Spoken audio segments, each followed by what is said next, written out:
Today's guest is a Marine, a combat veteran, and somebody who's been one of my good friends since middle school. And today, we sat down and talked for the first time in 20 years. Please welcome Ryan Gilligan. Are you telling me to do that? Just give me orders. Yeah, dude. go down 2 inches in your chair and scoot forward so that now scoot forward so you have less tension on the headphones. There we go. All right. That's all I need is somebody to give me direction. Some guidance and direction. I will do anything. No, so the Blarney Stone, that's a funny story because I was like, I got to kiss the Blarney Stone when I was over there. And my cousins who live there are like, don't kiss the Blarney Stone. I'm like, why not? And he's like, because we get drunk and we go and pee on it because we hate all the tourists or whatever. Something people spitting like in the middle of the night, and it's like, how the I wonder how true that story is. I hear it all the time too, but you imagine it's like one of the number one tourist sites in the country. It's probably get closed. I think or actually, nowadays you can't get away with it. Yeah, but 96 it was probably getting peed on. Like the early 2000s, it's like it's Ireland. You know, they're getting fucking wasted and people are peeing. Kids are going up there. I'll never forget. So my family had farms and stuff in Tipperary, and they had bulls, cows, all that stuff. And I was probably like, I don't know, 13, 14. And I was like, what do you guys do for fun? They're like, oh, we'll show you. And so I was like, okay. And it was the middle of the night. And like my parents were like, oh, go have fun. Thinking like, oh. Mm-hmm. And I'm with my cousins. And they're like friends from this like little, it's called Goaten Bridge, Tipperary. And we went out to like into a field, like a farm field, where there are cows, bulls, all that stuff.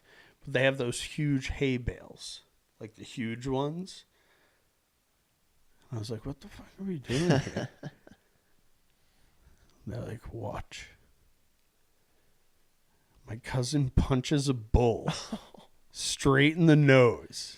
And they're like asleep, kind of standing up. And then the bull like goes crazy and they sprint. And I'm like, what the fuck am I supposed to do? They're like, find a bale. And like they all jump on a giant hay bale. And bull's chasing us. And we're like, I was like, oh, this is what you do. They're all dying laughing. I was like, I could have just got fucking killed. Like you didn't even give me any heads up. Like 0%. They're like, yeah, that's how we get it, the blood flowing or whatever. And they're drinking like hard ciders. And I'm like, holy shit, this is a different fucking world. But, you know, hey, it's the good stuff, I guess. I don't know. Yeah. Do you remember, you said it was like early 2000s? Like what year were you out there? So in Ireland? Yeah, have you been a bunch of times? I've been twice.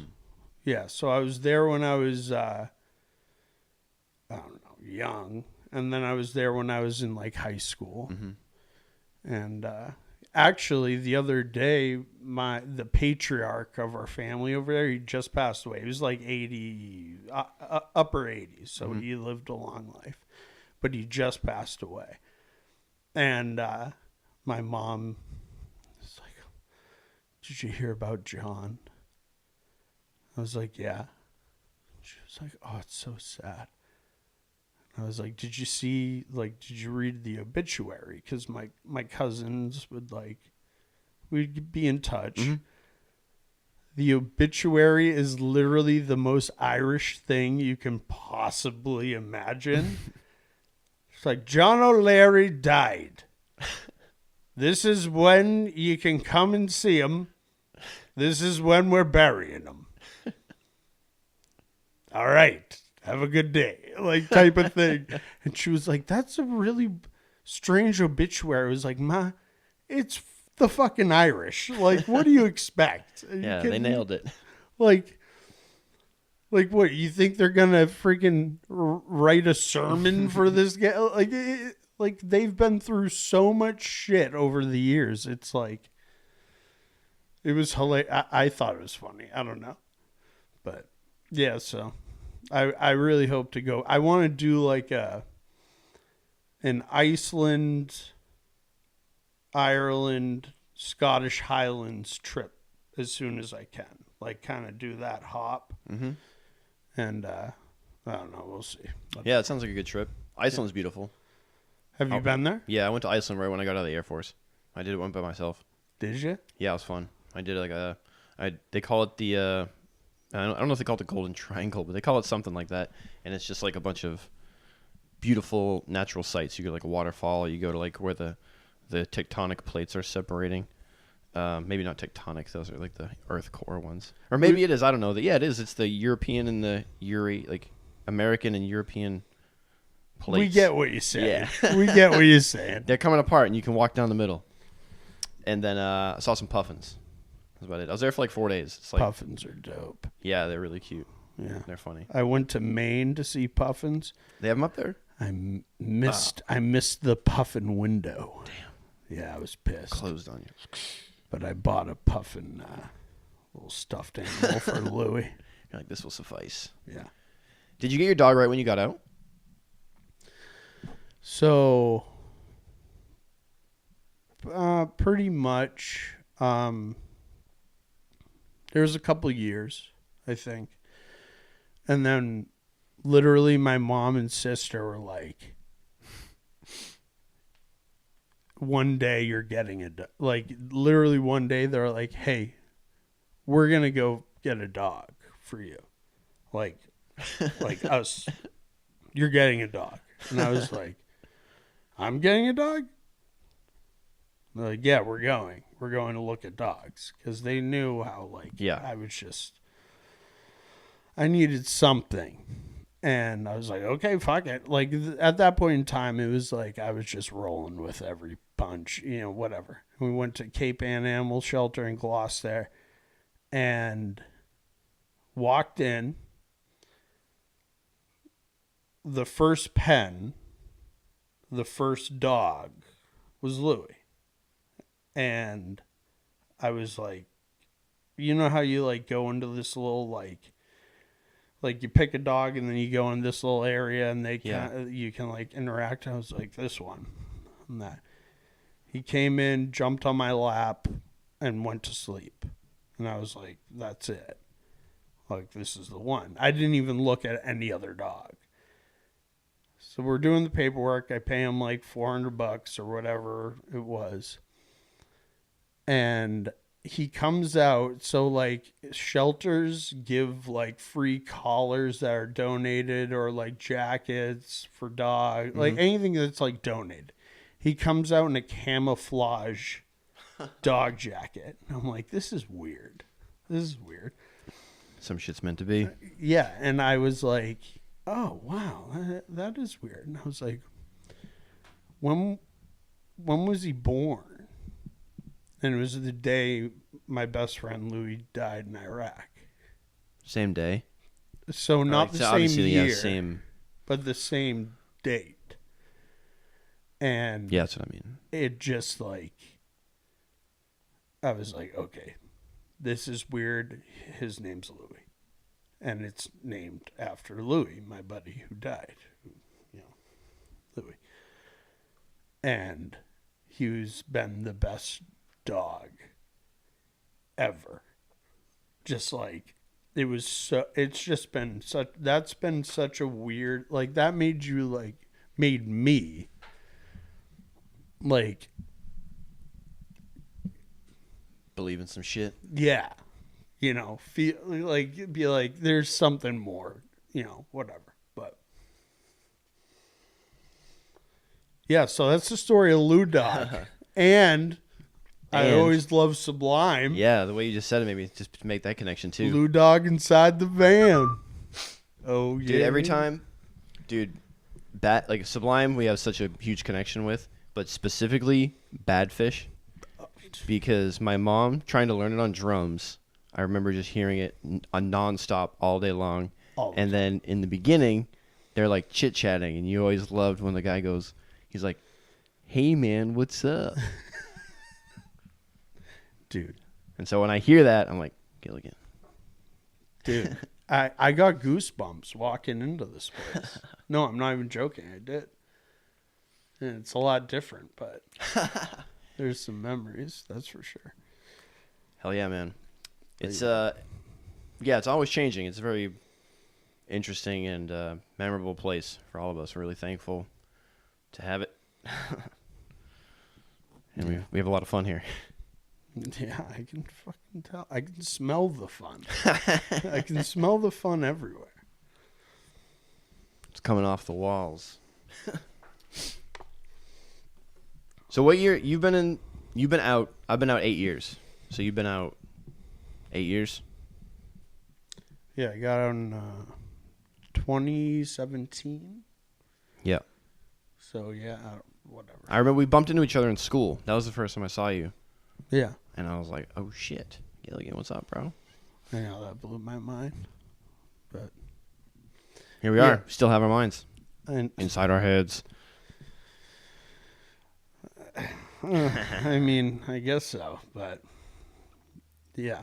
No, 2017 I got out, did 4 years, honorable discharge. Fuck yeah. Real close, real close honorable discharge. But yeah, I got out as a sergeant. I did really well, which was weird. Like, cause why'd that feel weird? I don't. What made you feel that you excelled there, and what surprised you about that?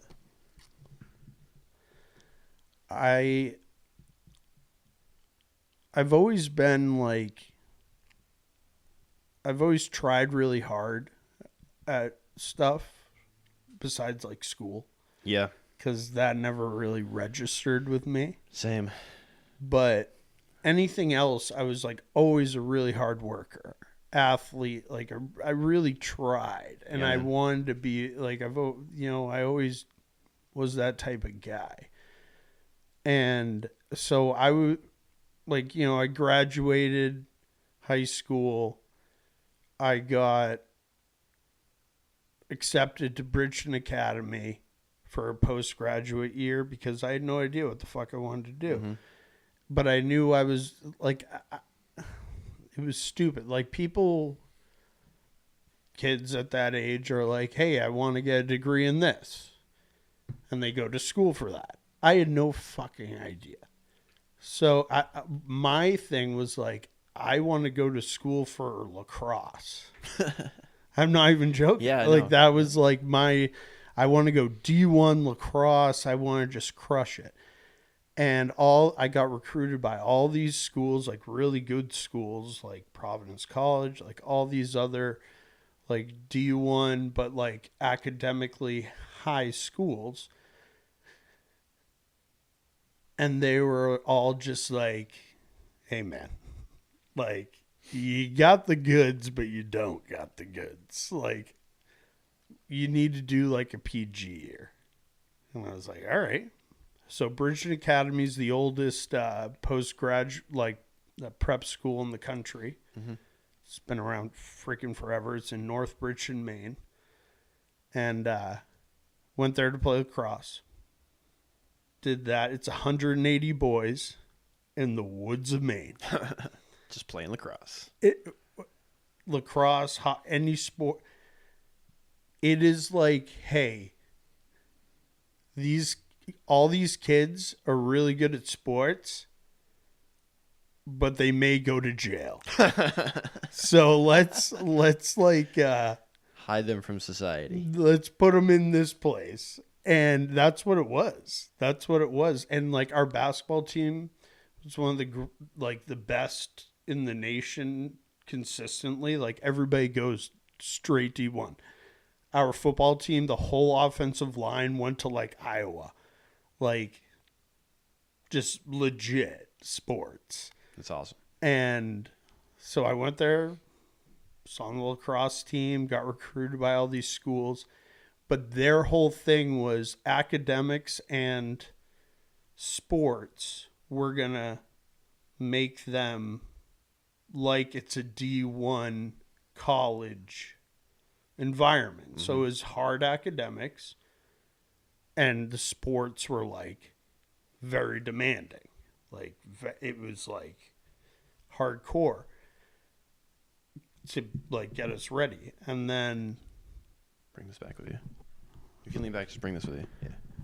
I'll bring this with me. Hell yeah. Yeah.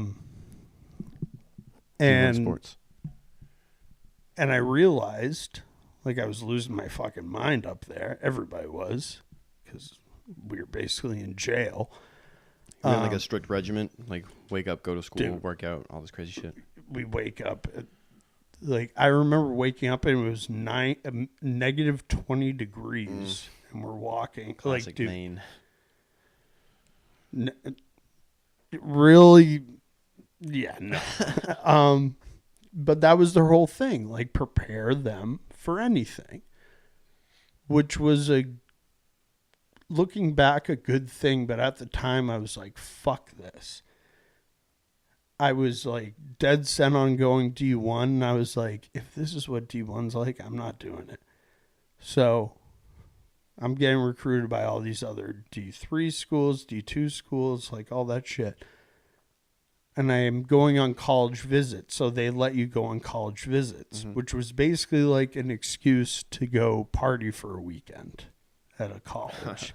And all these coaches will take these recruits, give them to a player, and be like, make sure he comes here.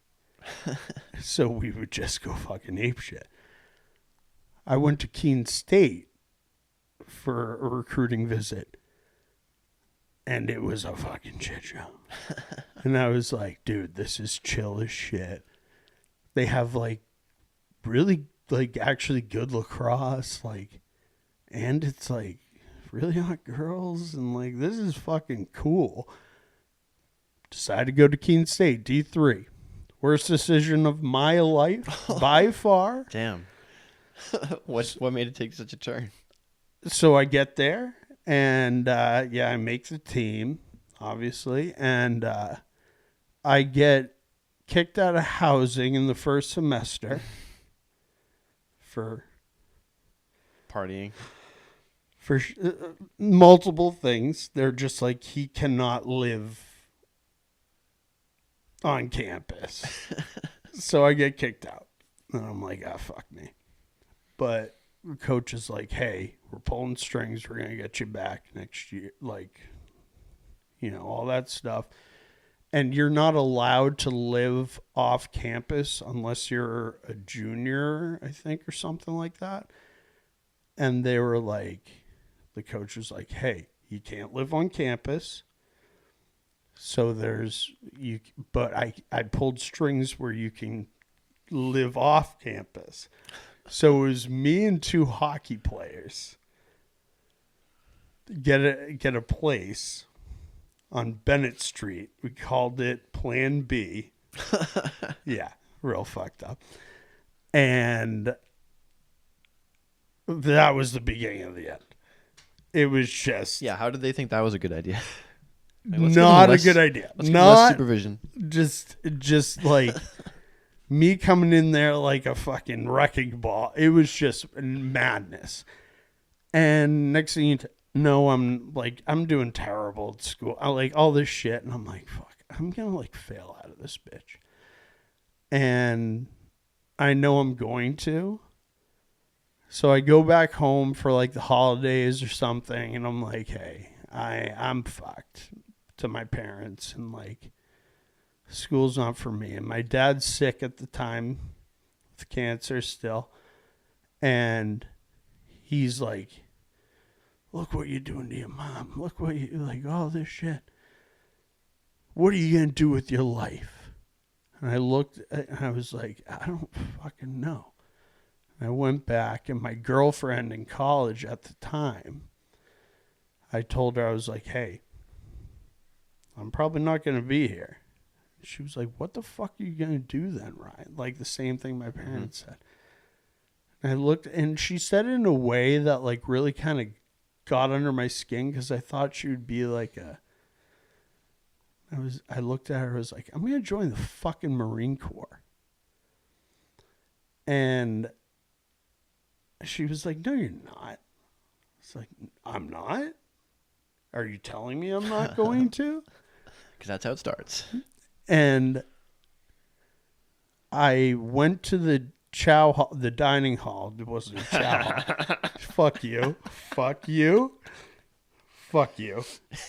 The dining facility of the college. That's what we called it in the Air Force, too. Yeah. Mm-hmm. And I saw, so there was always, it was really nice. There's all these like TVs and stuff that are always playing, but they're always playing like the news. And there was some story going on, whatever, but you know, like the little ticker or whatever the hell they call it. That's what they call it. Underneath. Ticker tape. Said like something like 12 or like, I don't know, like a dozen Marines killed or casualties from an IED in Afghanistan. Just like a ticker. And they're talking about some, like the actual news thing was like some bullshit. Something completely irrelevant. And I just saw that and I was like, it like, I don't know, hit me where it was like, these are kids that just got, like, maybe they didn't have money to go to school. They didn't, you know, and they just got fucking smoked. And I was like, what the fuck am I doing with my life? Like, what am I doing? Like, just because I'm good at a sport that makes me more, like, valuable or, like, whatever. Like, I can pay for college that makes me more worthy to not do, like, and this is at a point in time where our entire lives was war. We were at war our entire fucking lives, basically. Yeah, that's true. Yeah, my dad was in Desert Storm. Like, we grew up and it was war. Like, the wars were 20 years. The GWAT. And it just, like, I had this, like, I was like, fuck this noise. And I walked into a Marine recruiter's office. Didn't go to any other recruiter office. Hello, Ryan. Walked in, and the guy's sitting there just like this. Not like, hey, come on in. Like, we'll give you this. He's just like, what the fuck do you want, basically? And I was like, I want to be a Marine. He was like, you can't do it. That was the first thing he said. Yeah. And I was like, fun fact, my Marine recruiter, shortly right before I left for boot camp, was arrested for beating the shit out of his father. I was wondering what you were going to say. He beat his dad's head off a toilet. Elder abuse. But he was a decorated Marine veteran. His father? No, him, the recruiter. Young guy, but he'd been through some shit. But he apparently he like was trying to like get back together with his absent dad and beat his head off a toilet. Did not work. Yeah. Anyways, so that's a fun fact. It's wild. So when you went into the recruiter's office, he said, "Nuh-uh, you ain't gonna be no Marine." You said, "Yes, I am." Yeah, and then he threw out like these like chips that like said AA? things like loyalty or like honor or like leadership or like all these different things. He was Did he like, mix them up on you? he was like, pick 3 of them. There was like probably a dozen, and I just picked 3, and he was like, those are a good 3. I was like, okay, thanks. He was like, and this is before he even knew anything about me. So first he says, I can't do it. And I'm like, well, go fuck yourself. Well, I don't say that, but and then he's like, pick these chips. And I picked like 3 of them. He's like, those are a good 3. Tell me about yourself. And then I tell him like athletic, like, you know, athlete, all that stuff. And then he was like, oh shit, this is actually like maybe somebody we want, like type of deal. Like he's not a shitbag. He's actually has a brain and is in shape. And so he or whatever was like, what do you want to do?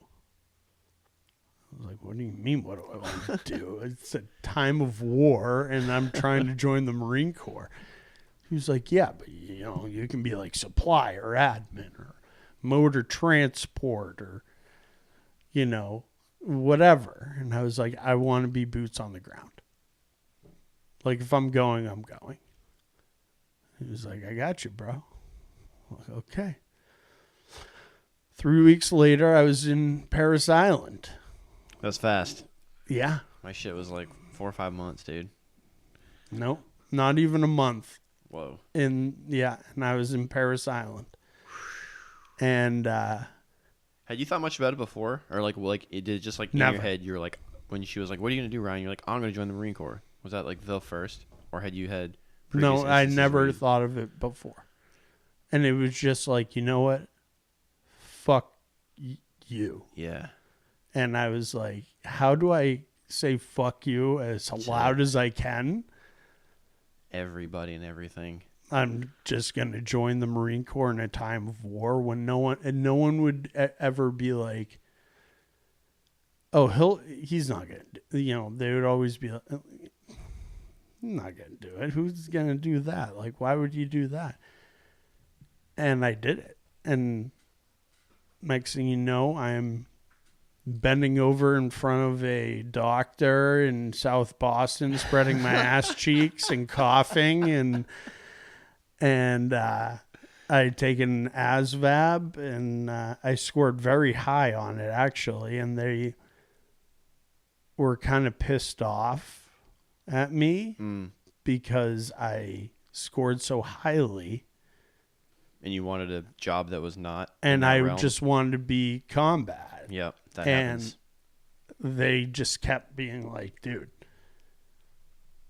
like, yeah, no. And I was like, well, yeah, like that's that. And which actually really helped me because there was a lot of idiots. I shouldn't say less intelligent individuals. Unique perspective individuals. Yeah. And less thinking. They think less thoughts about things. Just very closed. People who think less thoughts about things. Yeah, There's exactly. a lot of those people. That's a great way to put it. You know, who just don't. But yeah, and then actually, so that recruiter who got arrested told me the wrong day that I was supposed to go. Oh, geez. So I thought, he told me it was the day after that I went there and I was going to leave the day after or whatever, or 2 days later. So my parents think they're going to be able to like take me out to like a nice meal in Boston or something like that. And they're like, no, he's like going. And they're like, my mom's like, what? No, this is wrong. This isn't right. What? He's like, yeah, this is the date. And it's like, my recruiter told me this. And the head recruiter was like, yeah, his recruiter's been going through some things. It's like, yeah, well, bashing your dad's head off a toilet is probably, and being in the news is probably going through some things. But anyways, so I was just, and then it was just like, you got to go. So went, got on a flight, on a bus. Parris Island bound. Parris Island, middle of the night, with all these fuckers who are just like, everybody's just like, what the fuck are we doing with our lives? What did I just do? Just like, hey, man. And that's it. Yeah. Like, let's go. And then we pull up to the gate. We pull up to the fucking gate. And it was a female that's even more military police at the gate. Okay. Comes on the bus. This bitch. I'm not even joking. This bitch. We're all scared shitless anyways. And she's like, sit the fuck up. We're already all sitting the fuck up. Like we've been doing, like our buttholes are like as tight as fucking the entire time. Listen to fucking me. We own you now. Welcome to fucking Parris Island. And walks off. And I just like looked at the kid next to me and I was like, oh fuck. And then the bus drives in to the base, stops, and then the drill instructor comes in.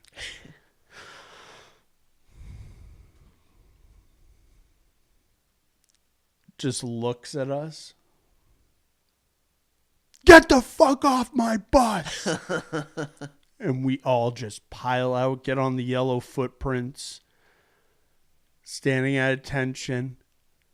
You see those big silver hatches, the fucking, the sign, "We Make Marines." Middle of the night, like 0 dark 30, middle of the night type of shit. And pretty much what he said is like, we own you. And you do screaming while he's doing it.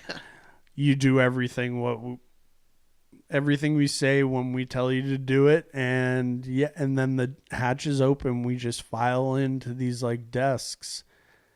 And we're just getting slayed doing like paperwork. Like getting screamed at. Just trying to remember your name. I don't even know what the fuck happened. And then we get filed into this place with these phone boxes. These boxes you open up and there's a phone. It's like probably 6 of them. We're all online. And they have a script of what you're supposed to say. And you can't say anything else, but you have to call someone. Someone has to pick up. And I forget exactly what it was, but like you had to read from the script, screaming into the phone. Yeah, call my mom in the middle of the night. She wakes up. Hello? This is Recruit Gilligan. I've made it to Parris Island safely. Please don't send me any bulky or perishable items. Like, goodbye for now, or something like that, and you just hang up. You don't, and then you're going. My mom still talks about that to this day, but and then they like guess what your sizes are for uniforms and throw them at you and all your shit, and like then you have to pay. Like you have to pay for like. Yeah, that was a little strange, right? The shit. Like, wait, what's going on here? But I guess it's like any job. I found that weird on the outside too. On the outside.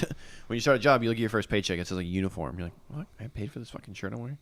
No, they were like, hey, you have to get this. It's like, but I don't need that. It's like, but you're getting it, and then you have to pay for it. Anyways, whatever. But Parris Island was I did really well in Parris Island.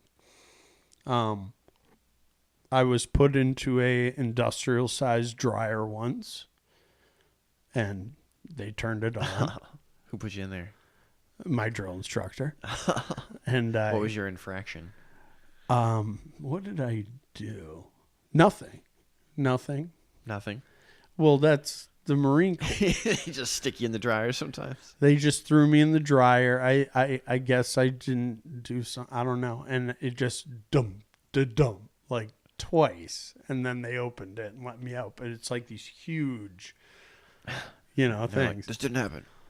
Yeah, well, I mean, that was like right before like the real like crackdown on hazing or whatever. Yeah, we got right in the good time. Yeah, right in the pocket before the crackdown. Right in the pocket. And at that time, the war is a raging, so we all think we're going, and then while we're in boot camp, it's like, hey, we're pulling out, and we were like, what the fuck? Like, what? So our drill instructors, like now you have drill instructors with like 2 ribbons. Back then, you had guys with fucking silver crosses and fucking their entire chest is covered and they're just war dogs. And you're like, oh my fucking God. And they just killed you. But anyways, I did really well. I came out meritoriously promoted. I was squad leader. And then, I went to the fleet. And so when you went into the Marines, did you have a job before you went to boot camp? So I was told by my crazy ass recruiter that I was going to be a forward observer, which I was like, that's cool, like a JTAC. Like I'd be. That's what the Swedish guy was that was just in here. Yeah, I'd be like, calling it in and all that stuff, but I'd be right there, and I was like, that's cool, like sweet. Didn't work out that way. So I ended up being, so we had the Marine Corps had just got 120 millimeter mortars, so they're towed on like little like Jeeps, like the big ass mortars, and that's what I did. And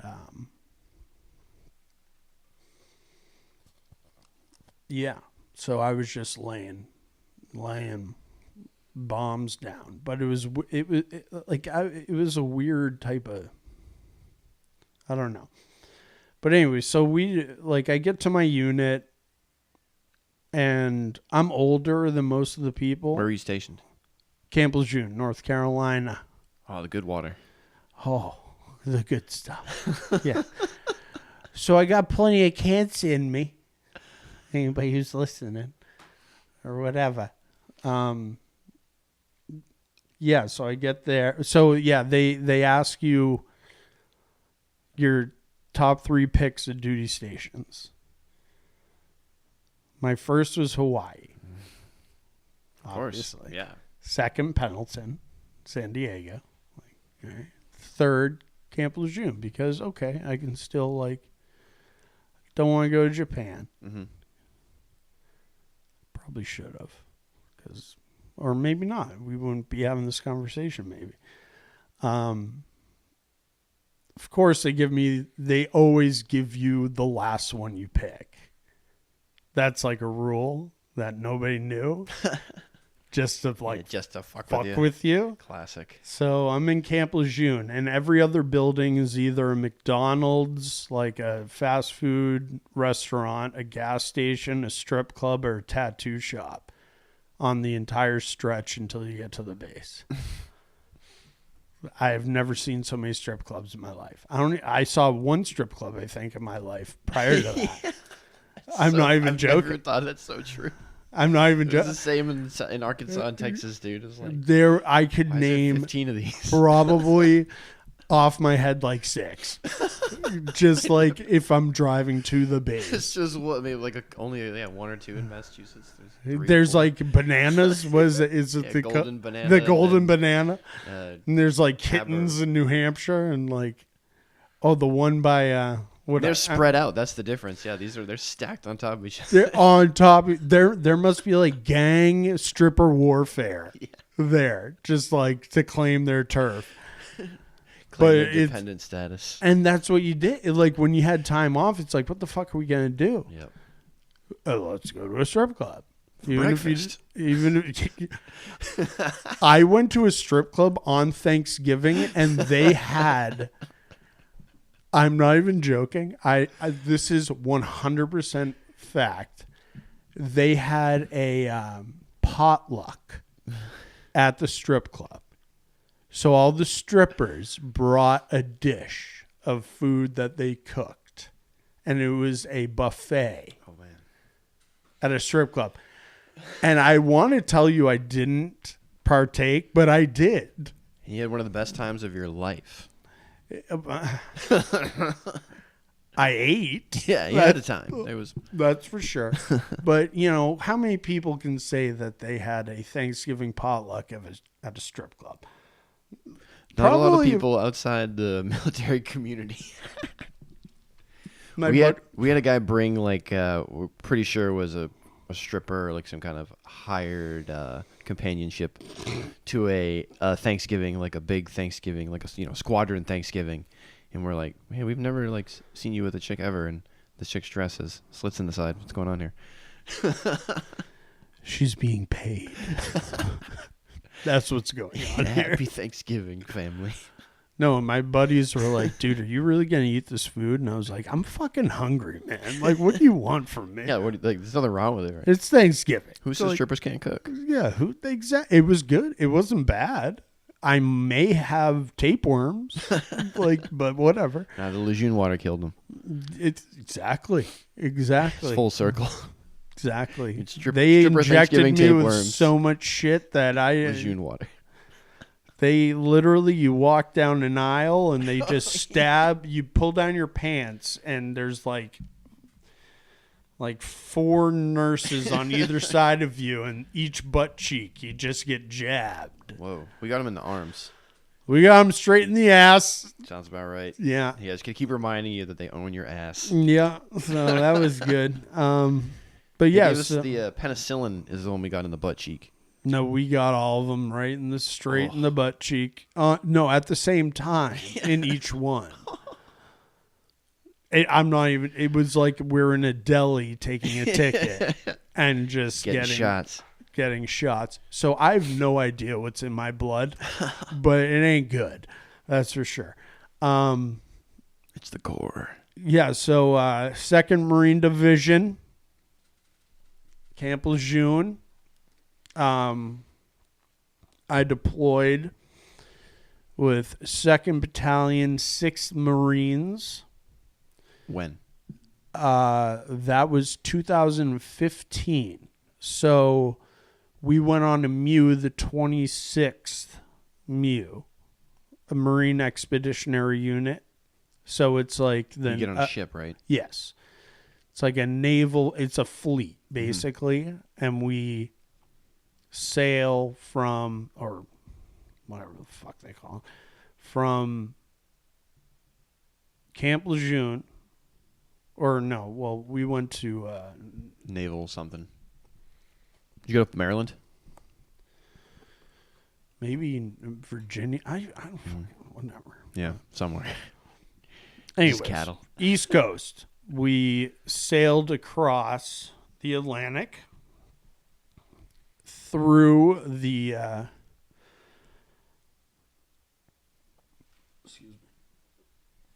Straits of, isn't it the Gibraltar? Straits of Gibraltar. The Pillars of Hercules. Into the Mediterranean. We got to stop at Portugal. That was fucking fun. Lisbon, good time. Do people go wild? Like if you realize you're about to go to combat, or you like? So we had no idea. Oh, okay. So we thought we were just going on a booze cruise. On a MEU. We thought we were just going on a booze cruise.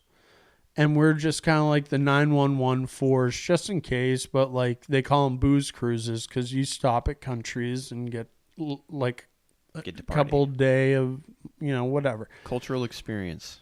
Lisbon, Portugal, first stop, fucking awesome. Had a great goddamn time. Love that place.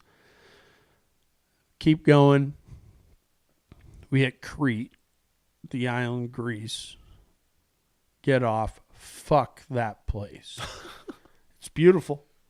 It's beautiful. The people suck. Sorry. Apologize. Bunch of gypsies. We get off the boat and we just get mobbed by people like trying to fuck us. Like not the good kind. Yeah. A kid followed me an entire goddamn day with a fucking drum. Dum, dum, dum. Hey, money, money, money, money, money, money. The entire fucking day. Dang. I almost fucking killed him. Anyways, I got food poisoning there. Oof. What did you eat? I don't know. You don't know? Oh. Well, it was... Sometimes I find that people know exactly what the food was that it was something like a mushroom... not the good kind. A mushroom... thing, like and gravy. Got me really sick. But the thing that pissed me off the most was we'd go to a bar that we thought would be like legit, seem cool, everything, and they would like talk you up. Oh, Americans, you can drink so much. I drank an entire bottle of Jack Daniels there. Water. It's like straight up fucking water. I'm like, I'm not even drunk. And I just gave you like my paycheck. Oh, you American, drink so much. I'm like, I fucking hate all of you. I'm going home. And then I was just literally shitting and throwing up between my legs at the same time on ship when we got back. Get in my rack. What was the bathroom like? Were you shitting and vomiting past your shit? Was like was it tiny? Was it tight? Like a bunch of bathroom stalls in like a little area, or like? Decent? Yeah, they put us down in like the bowels of the. So we were in an LPD, which is like Lower a part? really. What's LPD? What? Lower part department. Well, no, that was funny actually. So the ship that we were on was an LPD, which is like a really small aircraft carrier. Like it can't take like planes or jets, but it has like a flight deck for helicopters, for birds. And then underneath it has like those hovercrafts. It has our amphibious landing vehicles, howitzers, our fire support shit or whatever. But it's like a really small aircraft carrier. And they just like tuck the battalion landing team in the bowels. And they're just like, don't go down there. And we lose our mind. And they tell us prior, they're like, hey, you guys, this is going to become Lord of the Flies. Like, if we're on this ship long enough, just try to namaste. And it's like, you're just saying this to a bunch of fucking Marines. Namaste. We didn't have portholes, and none of that. Just stay away from them. And it was like if you were like a sailor and you went into our like berthing area, we would have like blood painted on our faces. Like we would be beating the shit out of our best friends. Like everybody went insane. And so yeah, we went from Crete and then so Crete, Portugal, Crete, Jordan, because there are bros over there, with them for a little bit. Oman, which is a really awesome country, but they're extremely like oil rich. But you cannot say anything about the government there. If you brought anything up, if you asked like a local at a restaurant, like, what do you think about like just being interested? And they'd just be like, damn. Like, don't say anything. We're just like, oh, fuck me. Oman, Bahrain. Bahrain, which is like the Vegas of the Middle East because they allow drinking. And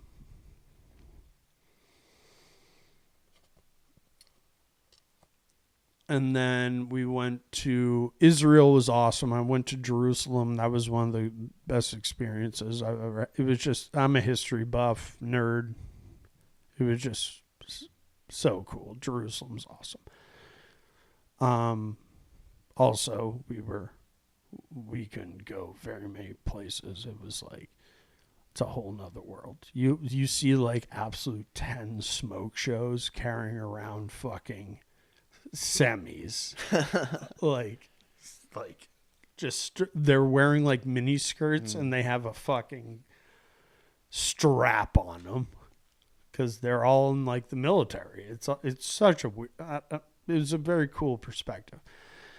Then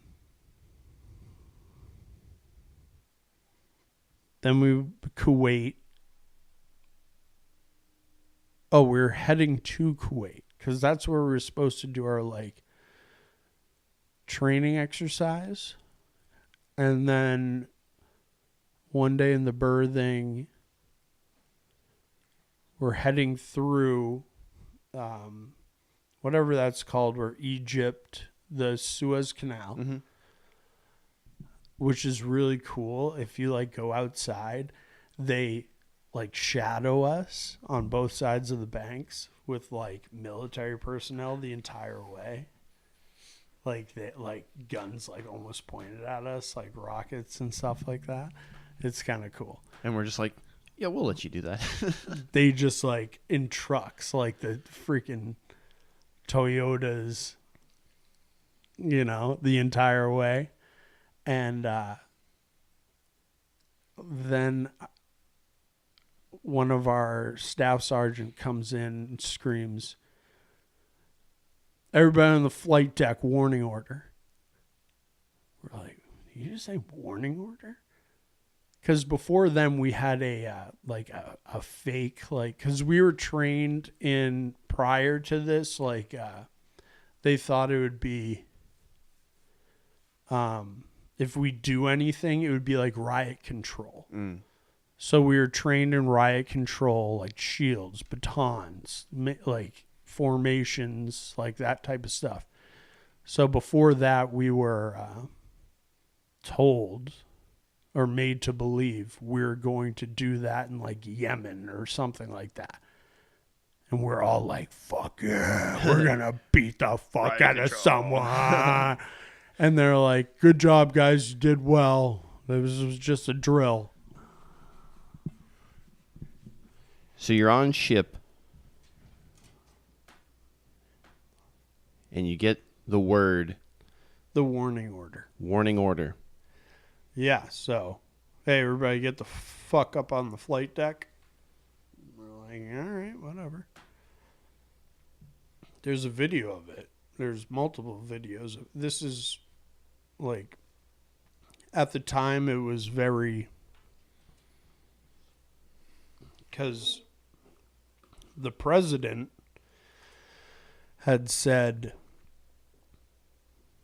there were no boots on the ground combat troops in Iraq. And so it was very like, whatever, and we're all like, we never done this before. Sorry.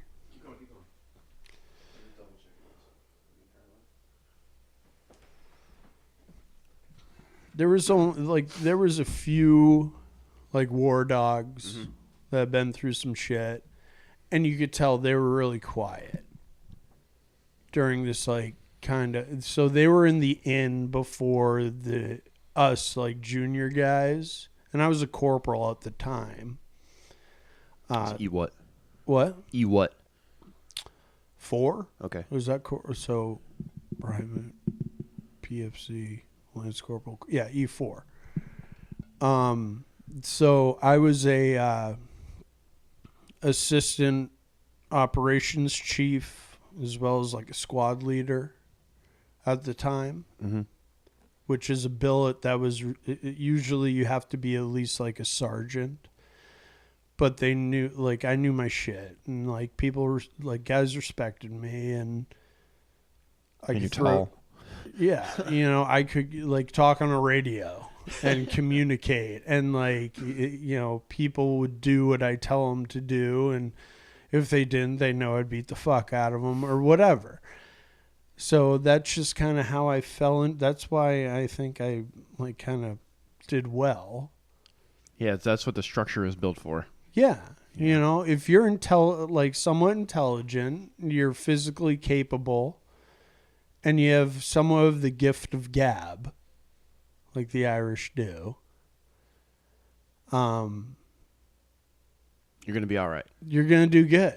Like, you're just going to excel because it's like caveman shit. Yeah, it's and caveman it's like, shit. like whatever. But,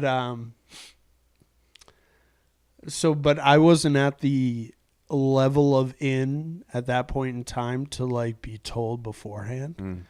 So we're all on the flight deck and our CO. So our CO, commanding officer. Yes, commanding officer at the time was Captain. He I'm pretty sure is at least probably a lieutenant colonel now.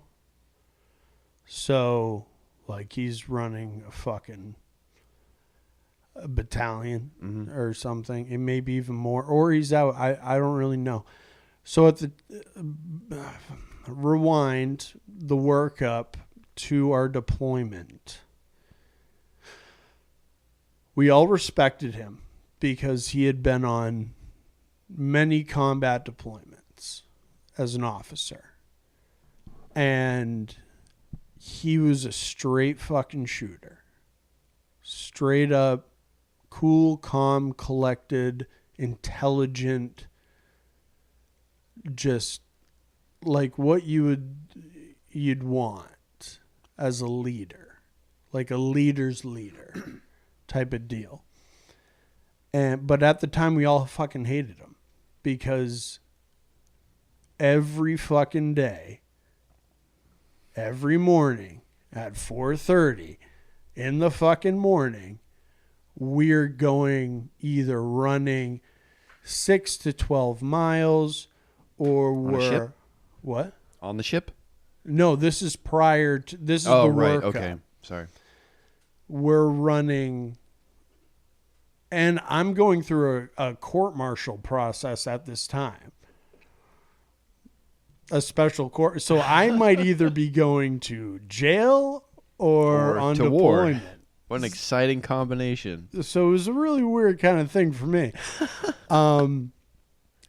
Yeah, that is fucked. I can't even believe that was the thing.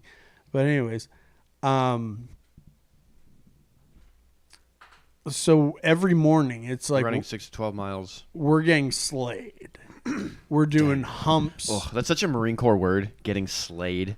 Well, yeah. Yeah, because that's really exactly what you're all being physically killed. Yeah, but it's like it sucks, but it's like we're all sucking together. Yeah, and they which make you is guys the gayest thing I probably have ever said. Like, I don't, maybe. Yeah, so we would be doing every morning crazy runs. We'd be doing log humps. Like there was a Marine training base where I was stationed in Arkansas, and they used to pick each other up, like put them on their backs, like a fireman carry or something, and then like run past us and like chant it like we were pussies. Oh, we were told by the base at Camp Lejeune that we couldn't say anything past. So Camp Lejeune, all the streets are named like A, B, C, D, E, F, G, and where the boys were at, like the boys,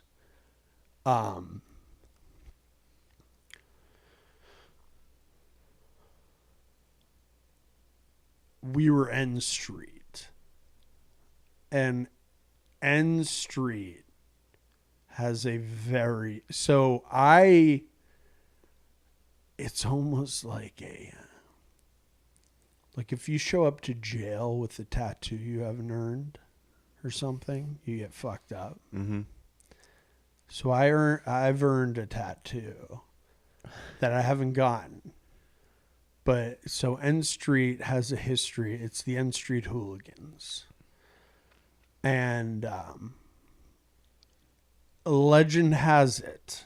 So the Carolinas, hurricanes, all that shit.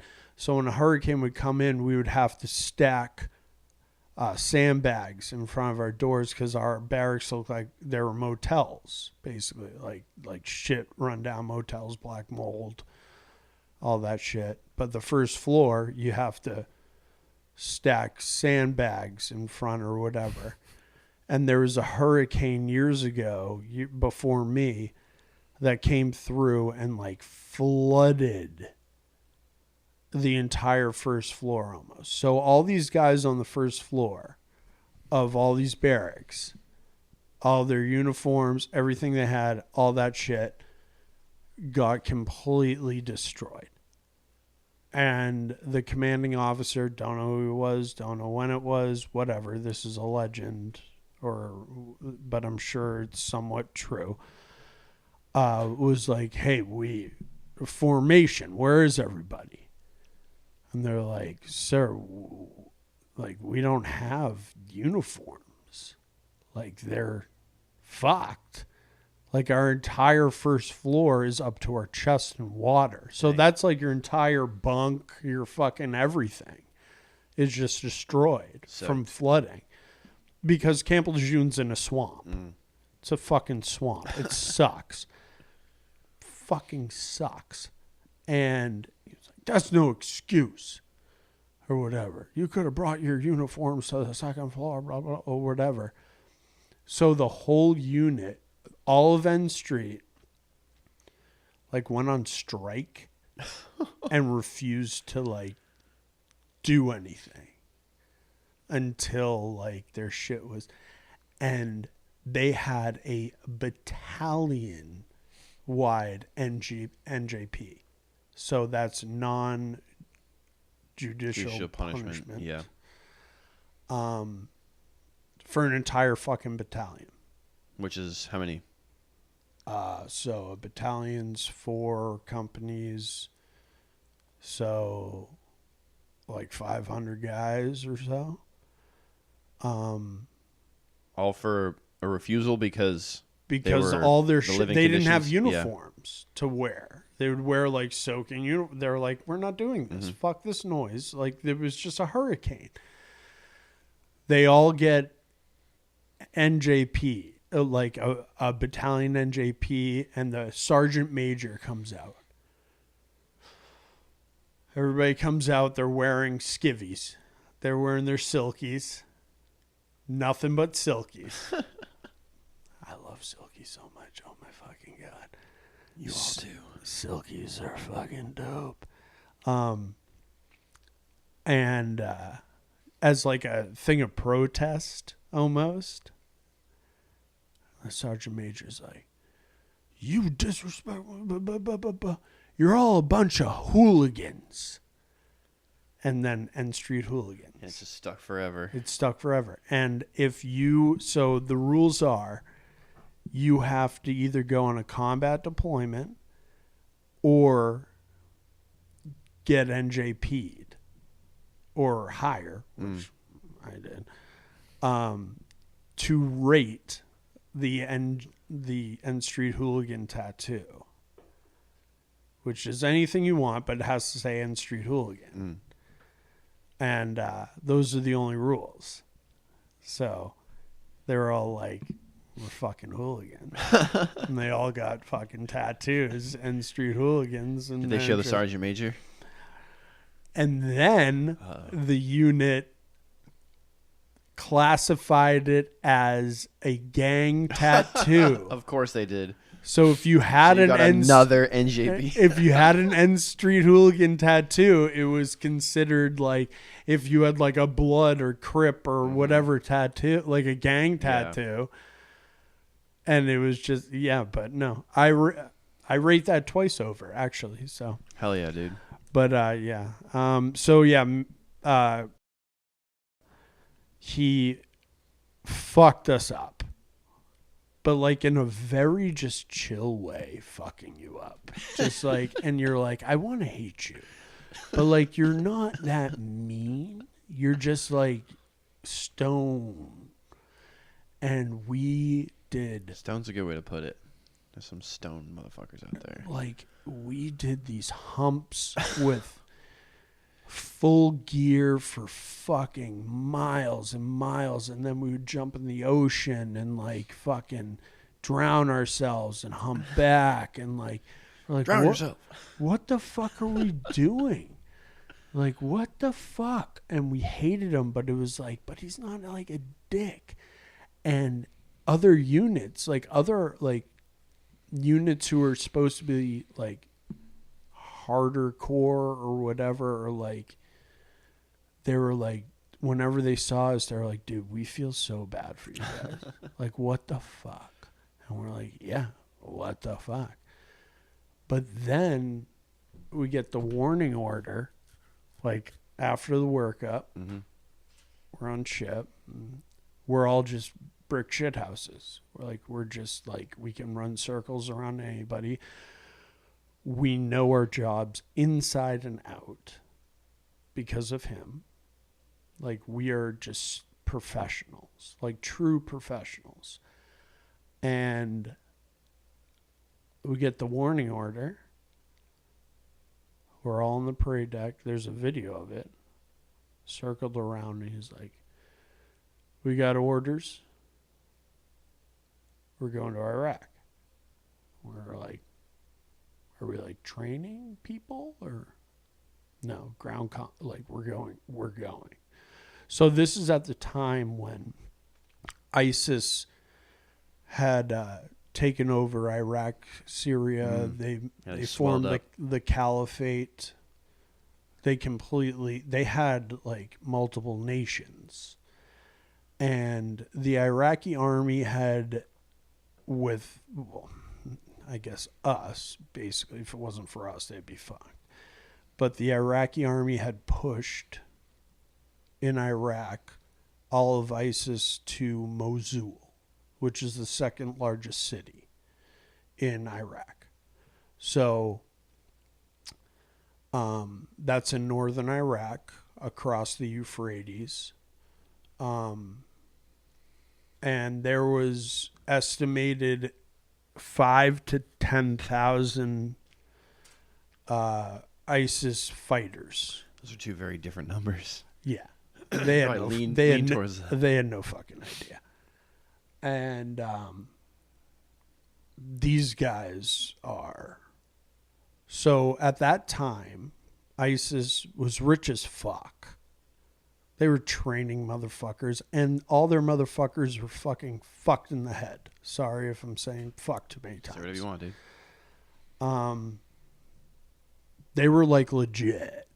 Yeah, I mean, they were lighting people on fire on HD video. And shit. They were just cutting heads off and all that shit. And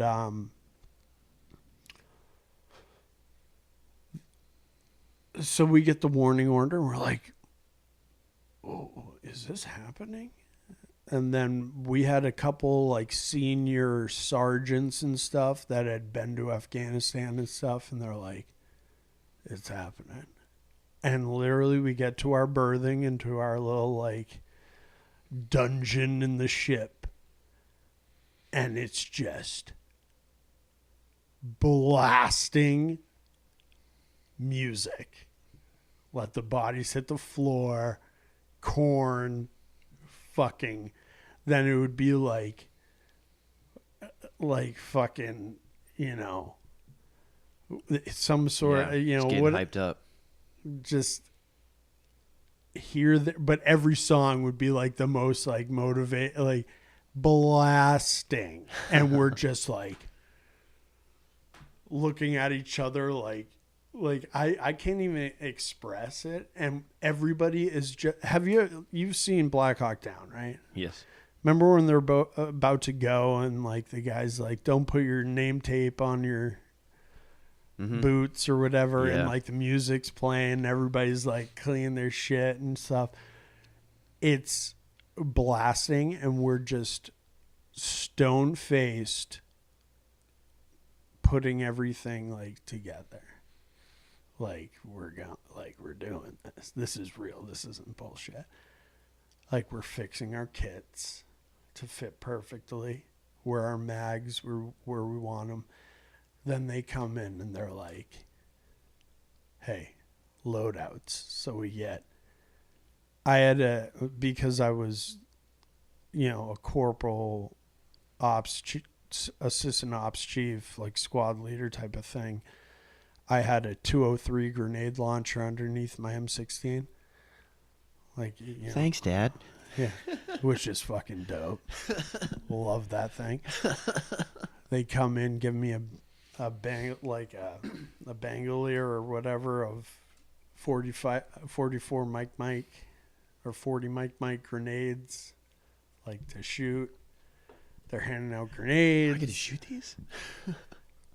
They're like, everybody's mags got to be loaded, all that stuff. And we're just like loading up, getting ready, making sure everything's good. And then one of our staff sergeants who he'd been through like some shit. Mm-hmm. He comes in and he was in charge of like a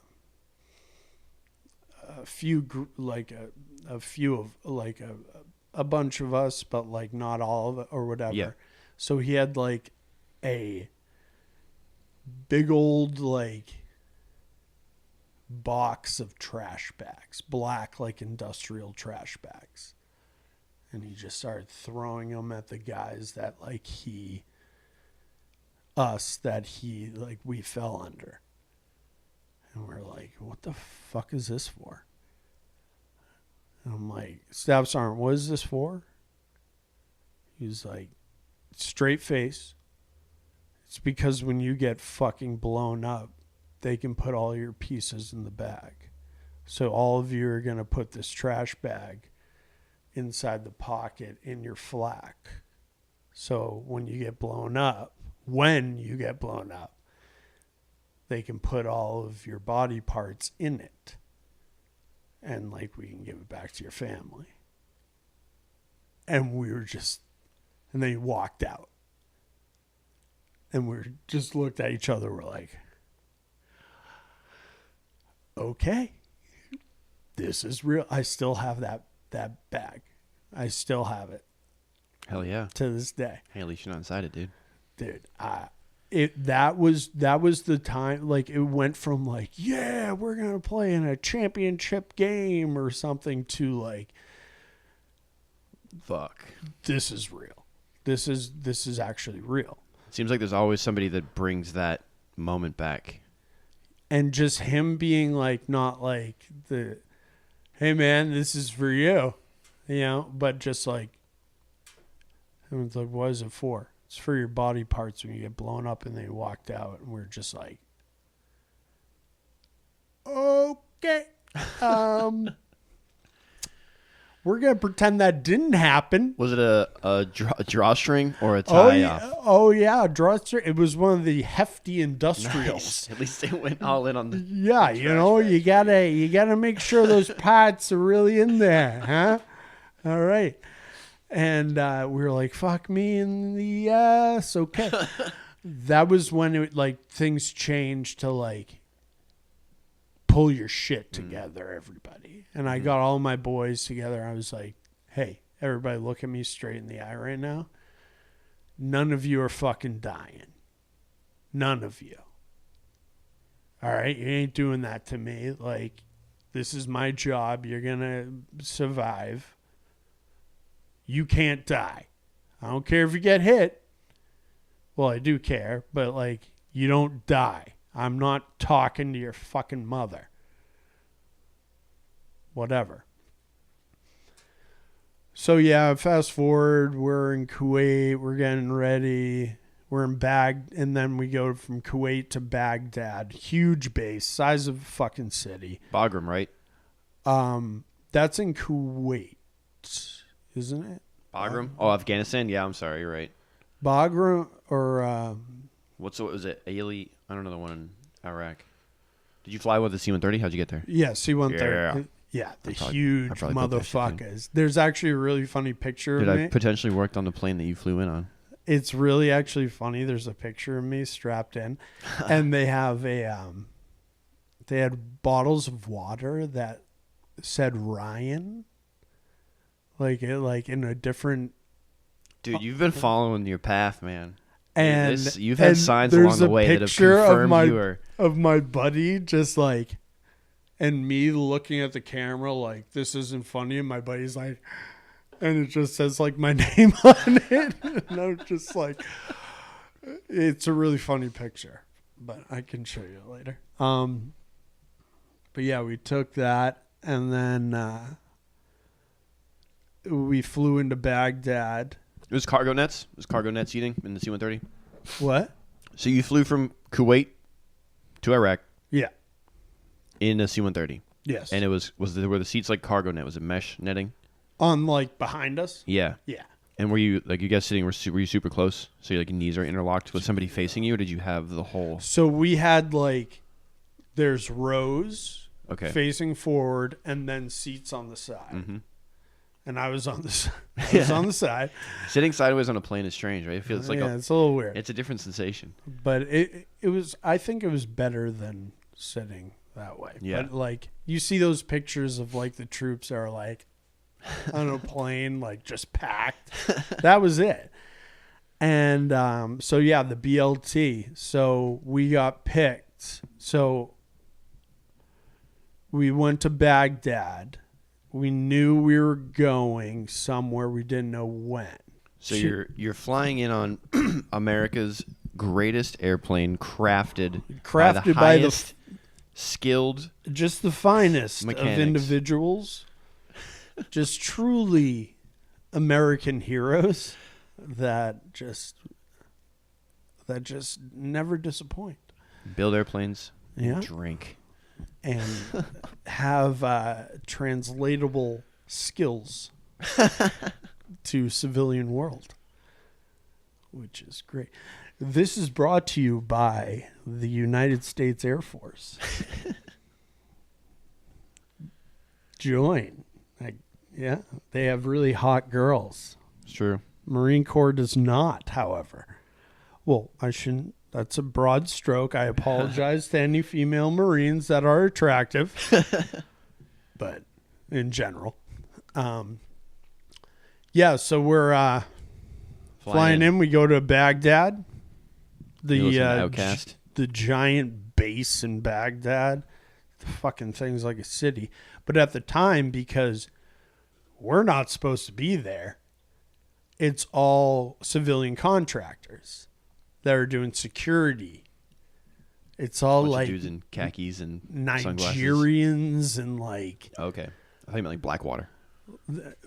Oh, Blackwater was blacklisted at that point in time. They had to change their fucking name because of everything that went down. Whitewater. Which is like... I think they earned to be able to be a little pissed off after their guys were burnt alive and hung from a bridge. Yeah. But anyways, so we go there and we're just like, okay, we're living in hooches. We have no idea when, but we know we are. And I was combat lifesaver certified. What's a hooch? A hooch is like those like Quonset hut, half dome like tent yeah. with a whole bunch of people can fit inside, right? Yeah, it's just to sleep, like with your cots and shit. Yeah. Yeah. We call them hooches. All right. Whatever the fuck. But So you're living in those. we're living in those. And we don't know when the fuck we're going. Mm-hmm. So we're just like cleaning weapons, doing like 9 lines, 9 lines or It's like a rescue, right? yeah, so medevacs. So 9 lines. So are you getting onto a helicopter and going to those? No, so 9 line we're just practicing. Okay. So if somebody gets wounded, you call in a 9 line. And the first 3 lines get a bird in the air. And then the rest are like details. So it's like who, what, when, where, how, why, how Okay. bad I type see. of shit. Okay, so each line is a significant question to get a response for the It's evacuation, like for the prepare medevac. to receive 9 line. And then they're like, fuck, there's a casualty. Mm-hmm. And then we say like name and location and like, severity of the wound and like, so they can like, so if they know where and how bad, they can prepare and then they can leave. And the rest of it that they can just, while they're on the way, they can like get the kind of gist. So we're practicing those, which we always practice. We always knew and stuff, like just little things and stuff like that. And I was combat life saver certified, so I was like a step below a Navy corpsman, which were our fucking. I love Navy corpsmen so much. Ugh. But we shit on them. But then it's like if you shit on them, I will kill you. They're like our mothers. Little brothers? Mothers and little brothers? No, they're like the mothers. We wouldn't even like really shit on them. We would just kind of like be like, meh, a little joke here and there. But it's like They're Navy guys, right? Isn't that the other? Or are they so in the, Marine Corps doesn't have medics. yeah. We have. Ironically enough, like I don't. Dude, the Marine Corps doesn't make sense. it's all part of it, dude. It doesn't make sense. But we're the most capable branch because we have aquatic, air, ground, all built in. So it's like, go do something. But then we also don't have any money or funding. So it's like, but I think that's on purpose just to make us like more pissed off. It's all on purpose. Yeah, just to make us like just angry. Yeah. So when they do our like let them off the leash, we just go and fucking destroy something. It's like, all right, come back. Get over here. And we're like, oh, fine. Good job. Good boy. Good boy. That's literally the Marine Corps. Anyways, so I was a combat lifesaver certified. So it was like if a corpsman wasn't on site, I would take charge of so I had this, like IFACs are your own personal. Individual first aid kit. I like my acronyms, dude. You see that, everybody? That was fucking dope. So we all have one of those. But then if you're combat lifesaver certified, you have this big, like, huge fanny pack that you wear that has, like, real in-depth shit. So I was like, if you had a sucking chest wound and your, like, lung collapsed, I could give you a needle D into your lung. So it would, like, drain all the fucking fluid and like bring you shit like that, the more in-depth stuff. So because I was that, I had to kick classes in Baghdad. So right before we left, the day before, I'm kicking that class to Louis' section. When you say kick, you mean like teaching? Yeah. Okay. Sorry. All Yeah, right. It's all good. teaching. Yeah. Kicking to So you're the instructor. Yeah, for like a medical type of thing. Okay. And like So you're teaching lines. the other.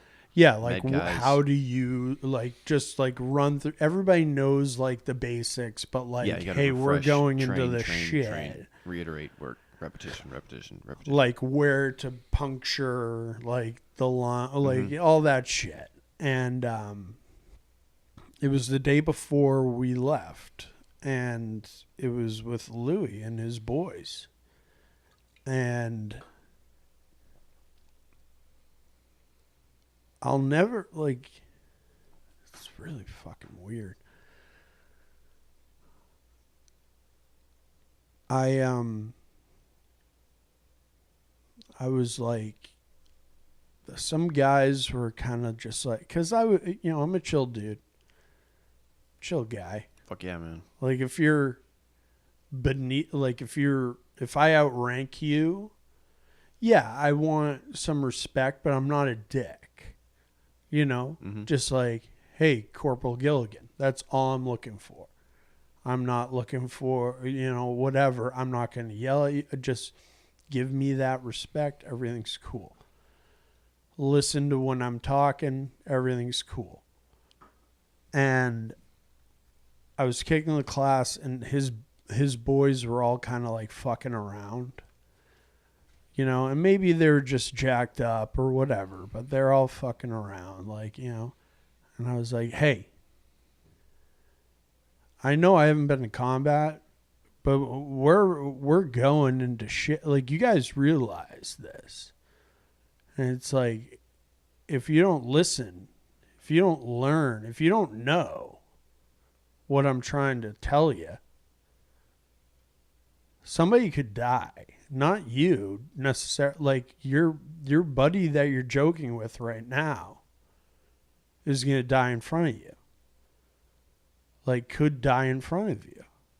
It's like, this is serious shit. Like, this isn't a video game. And Louis, Staff Sergeant Carden, right after I said that, snaps. All you motherfuckers, listen to Gilligan.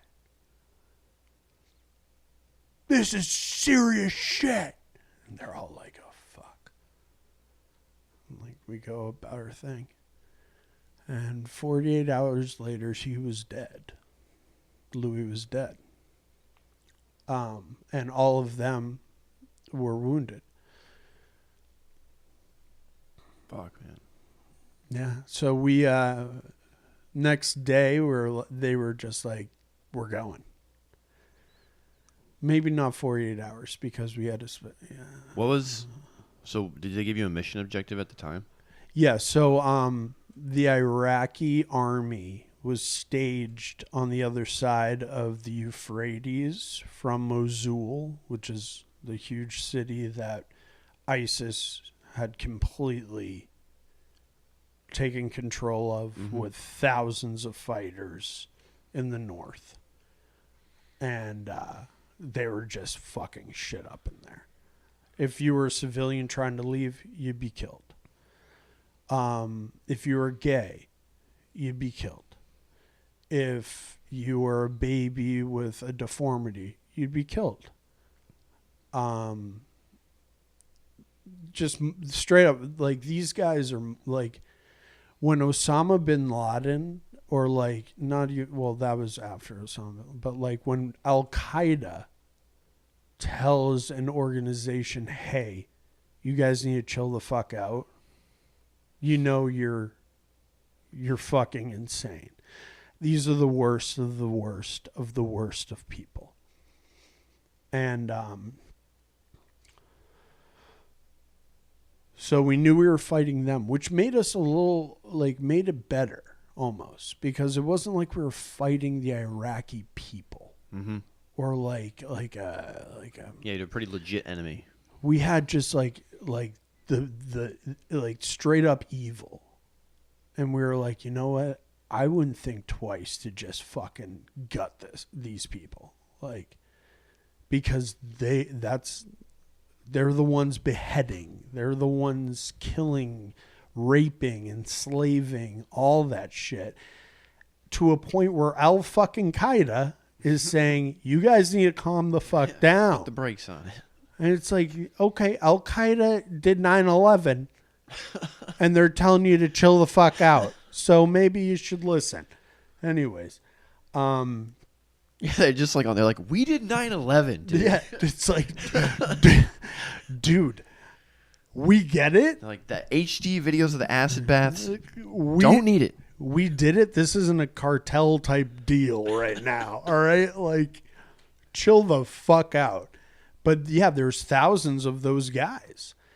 And anyways, so middle of the night, we get on a CH-47.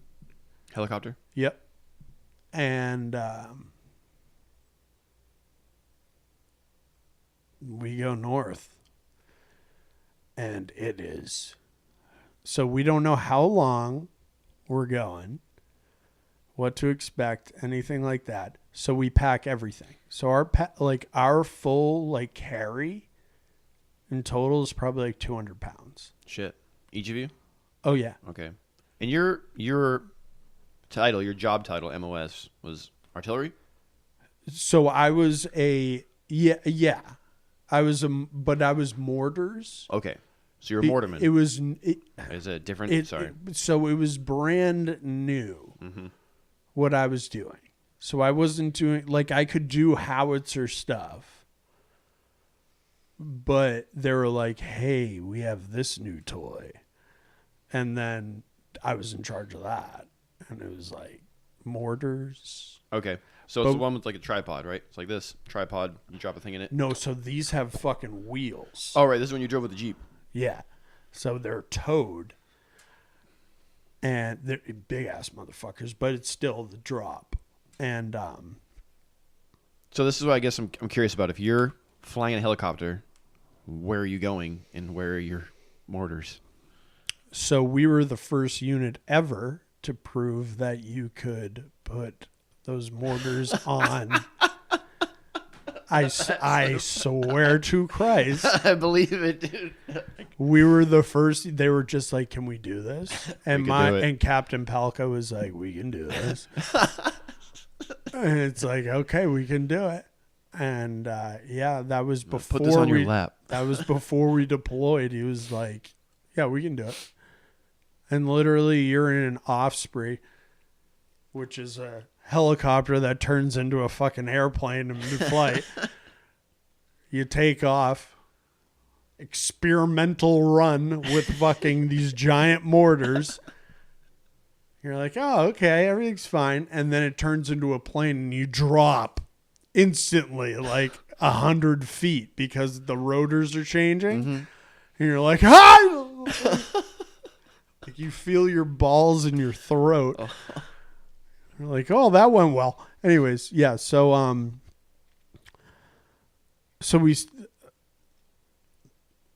there was an Iraqi base called it our sister base. Forward operating or some smaller. It was their staging area. Okay. Because all right, so we were like, hey, the government was like, hey, Mosul, what the fuck? Take this shit. This is your country. And the Iraqis kept making up excuses. Like, oh, we don't have this. So we would give them that.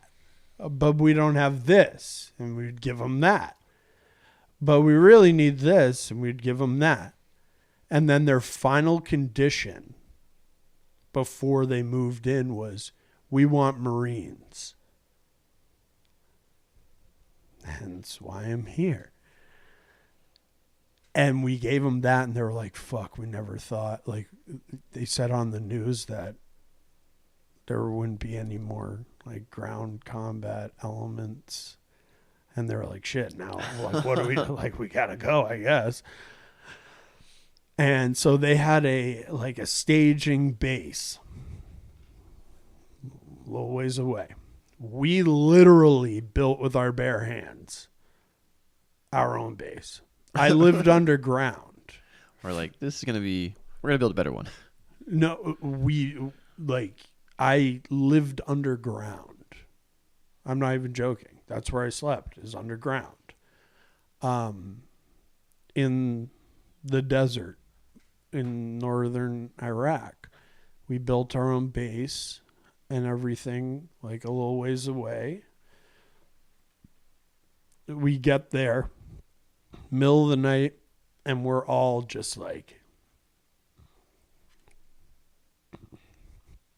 all the squad leaders and like guys like me, we had little like things, and like we could all like hear, let the bodies hit the floor, let the bodies hit the floor. While we're like, and you see these door gunners just like ready, like knowing, like they were all, the pilots and the crew,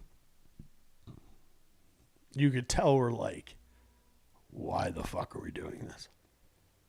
Like, this is fucked up.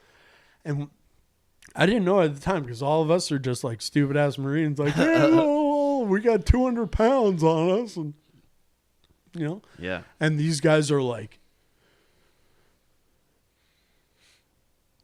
we're going into the shit. Like, you know, type of deal. Like, and I didn't really notice it. Lights out, silence, and we hear 5 mics. Like, we all have our MVGs, so it's just, and then, so everybody's like kind of looking down, and then, well, me, MVG's on, and I like look up and I just see all these green eyes looking at me. And I'm like, dude, like, these are some of the hardest motherfuckers I've ever met in my life. And all of them are just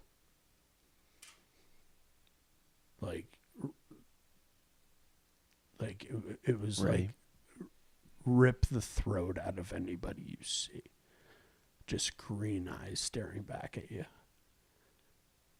And then the music. And my heart, I could feel like my pulse through my fucking face. 5 mics. And they expect you to come back and work retail. 2 mics. 1 mic.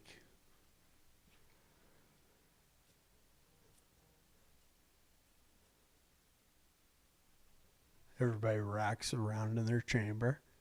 Condition 1. Land. And we fucking pile out of that bitch. Middle of the night. We're like, I have no idea where the fuck I am.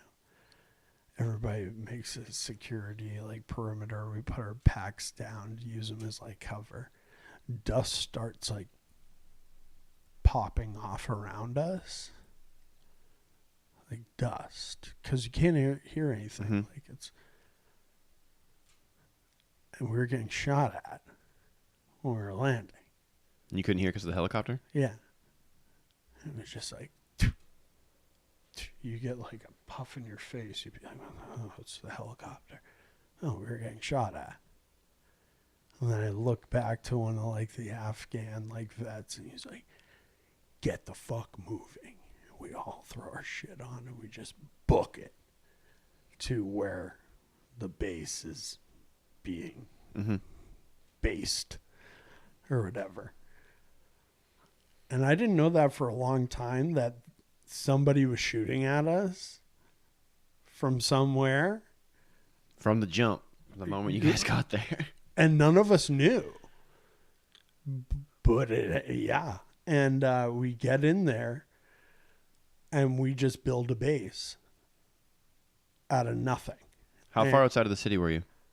So we were on the other side of the river of the Euphrates. So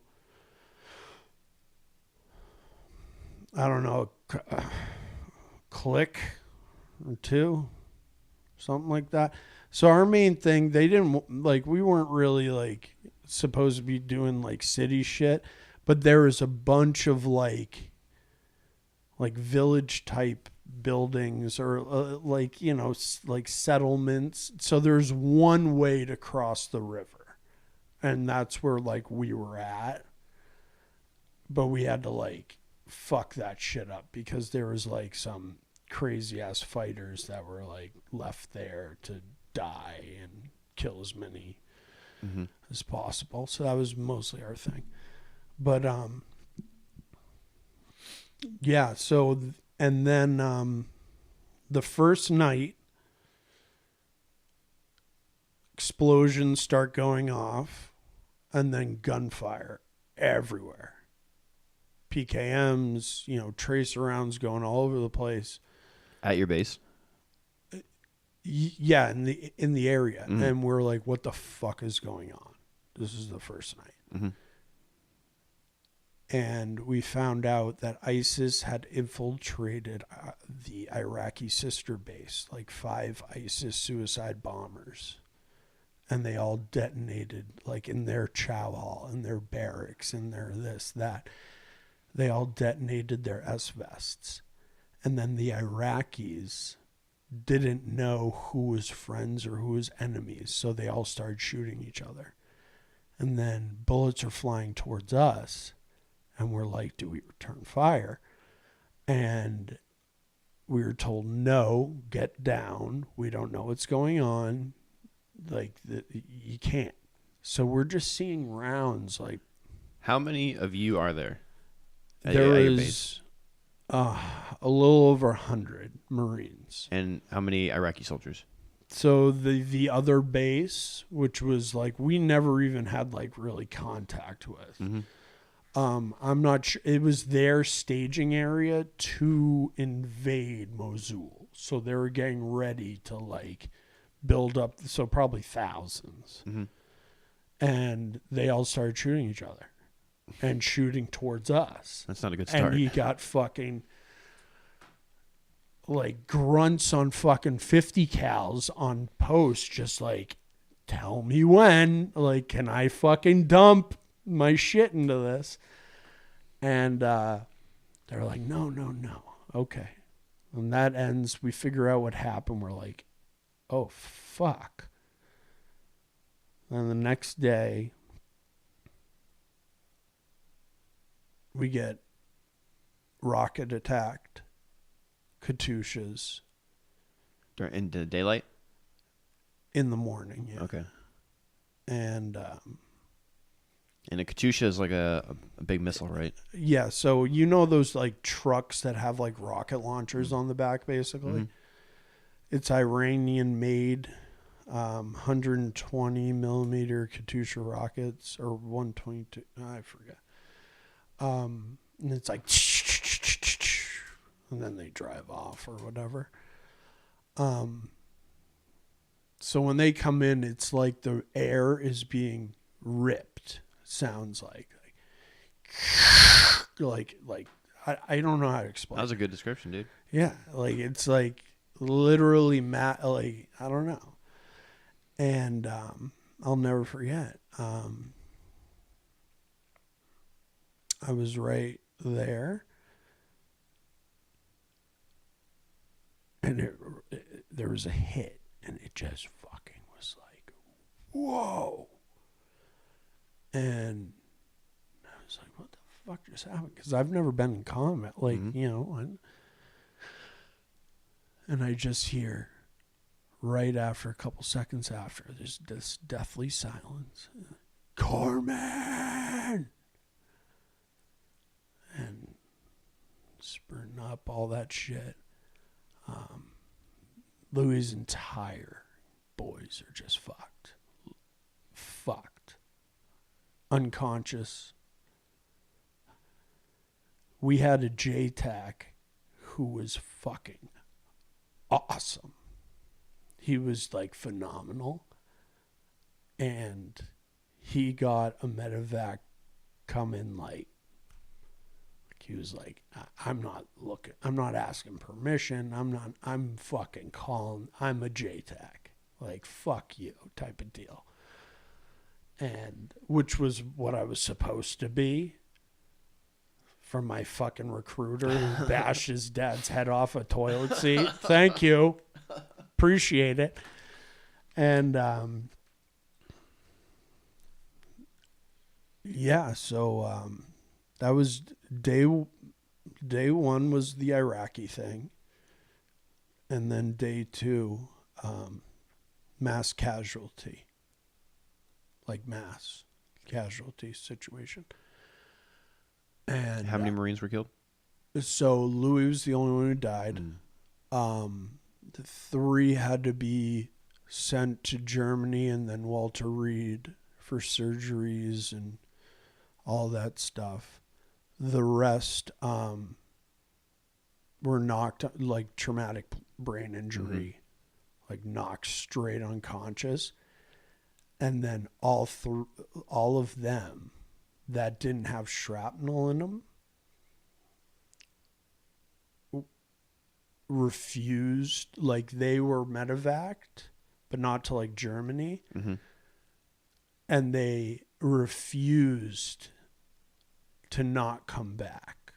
So they're the only Marines in history to receive Purple Hearts where they were wounded. Like, be awarded their Purple Heart. Oh, shit. Where they got it. Those ones that were like, hey, we got our bells rung. They're probably fucking half retired right now. Sorry. Say, man. Say whatever. They're probably like fucking, their brains are mush right now. But they're the only Marines in history. And the chairman of the Joint Chiefs of Staff, General Dumford, Fightin' Joe, flew into the base to award them their Purple Hearts personally, which was a dick move because then all of the fucking ISIS fighters knew that somebody important was there, and right when he left, they just absolutely smoked us with rockets, peppered us. But which is really funny because I actually got to talk, like I met him then, and then I got to talk because he's from Dorchester. When I got out at a birthday ball type thing, and I was like, yeah, you really fucked us, because I could say it then. What do you mean? I was like, you had every bird in the area hovering around us. Like, what do you think's going to fucking happen? And he was like, oh, shit. You guys do okay after that? I was like, we got fucking smoked. Like, dang. No, you dickhead. That's a heavy thing to say to somebody, dude. You get off your chest? But he did it like, you know, okay. Couldn't, whatever. Historical. Fine. Whatever. But chairman of the Joint Chiefs of Staff, you're the head of the entire United States military. Anyways. Yeah, so that's a cool little fact. And there's pictures of that, too, on my Instagram. Or whatever the fuck. I don't even know what the fuck I have anymore. And then, so yeah, so Louis dies. He's dead. Like, he's dead. Mm-hmm. And that's day 2. Were they in, like, you guys didn't, you said it just kind of came through, right? So were they in cover? Were you guys, like, in a offensive, like, defensive position? So we were in our, like, handmade base. And there was some, like, Jersey barriers here and there. Mm-hmm. And a rocket just made it in. Direct hit, like perfect hit. And we found out, so later, there's so much layers to this shit, it's stupid. That the guy behind, so we were hit every single day for like months. And the guy behind, like rocket hits and mortars and shit like that. The guy behind it was a former artillery commander for Saddam Hussein. And he just never let it go. So he joined ISIS and they called him the Rocket Man. But he was good. Like he knew his shit. And because they had those guys who infiltrated the sister base, the Iraqis, they knew exactly where we were going to be. And he just zeroed in on us. And we got fucked. But yeah, so the Rocket Man.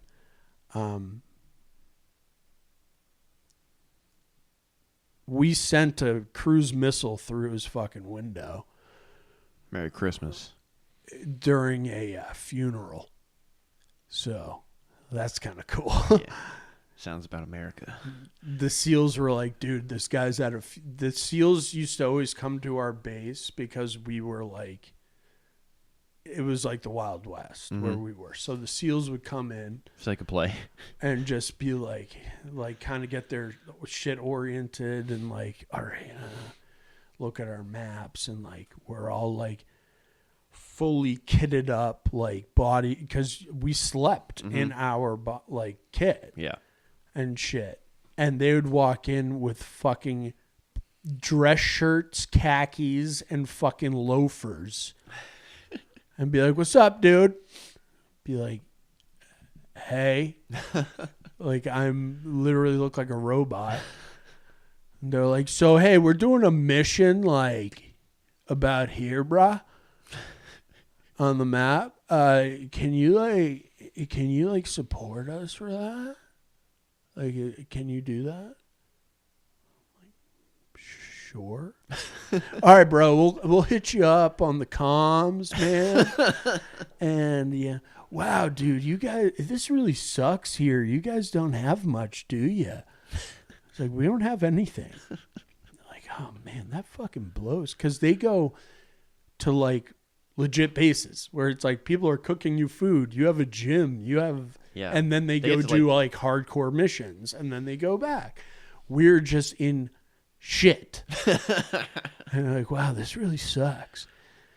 And I was like, dude, these guys are dicks. And then one day they showed up and they were like, hey, bros. Because they're all like San Diego SEALs.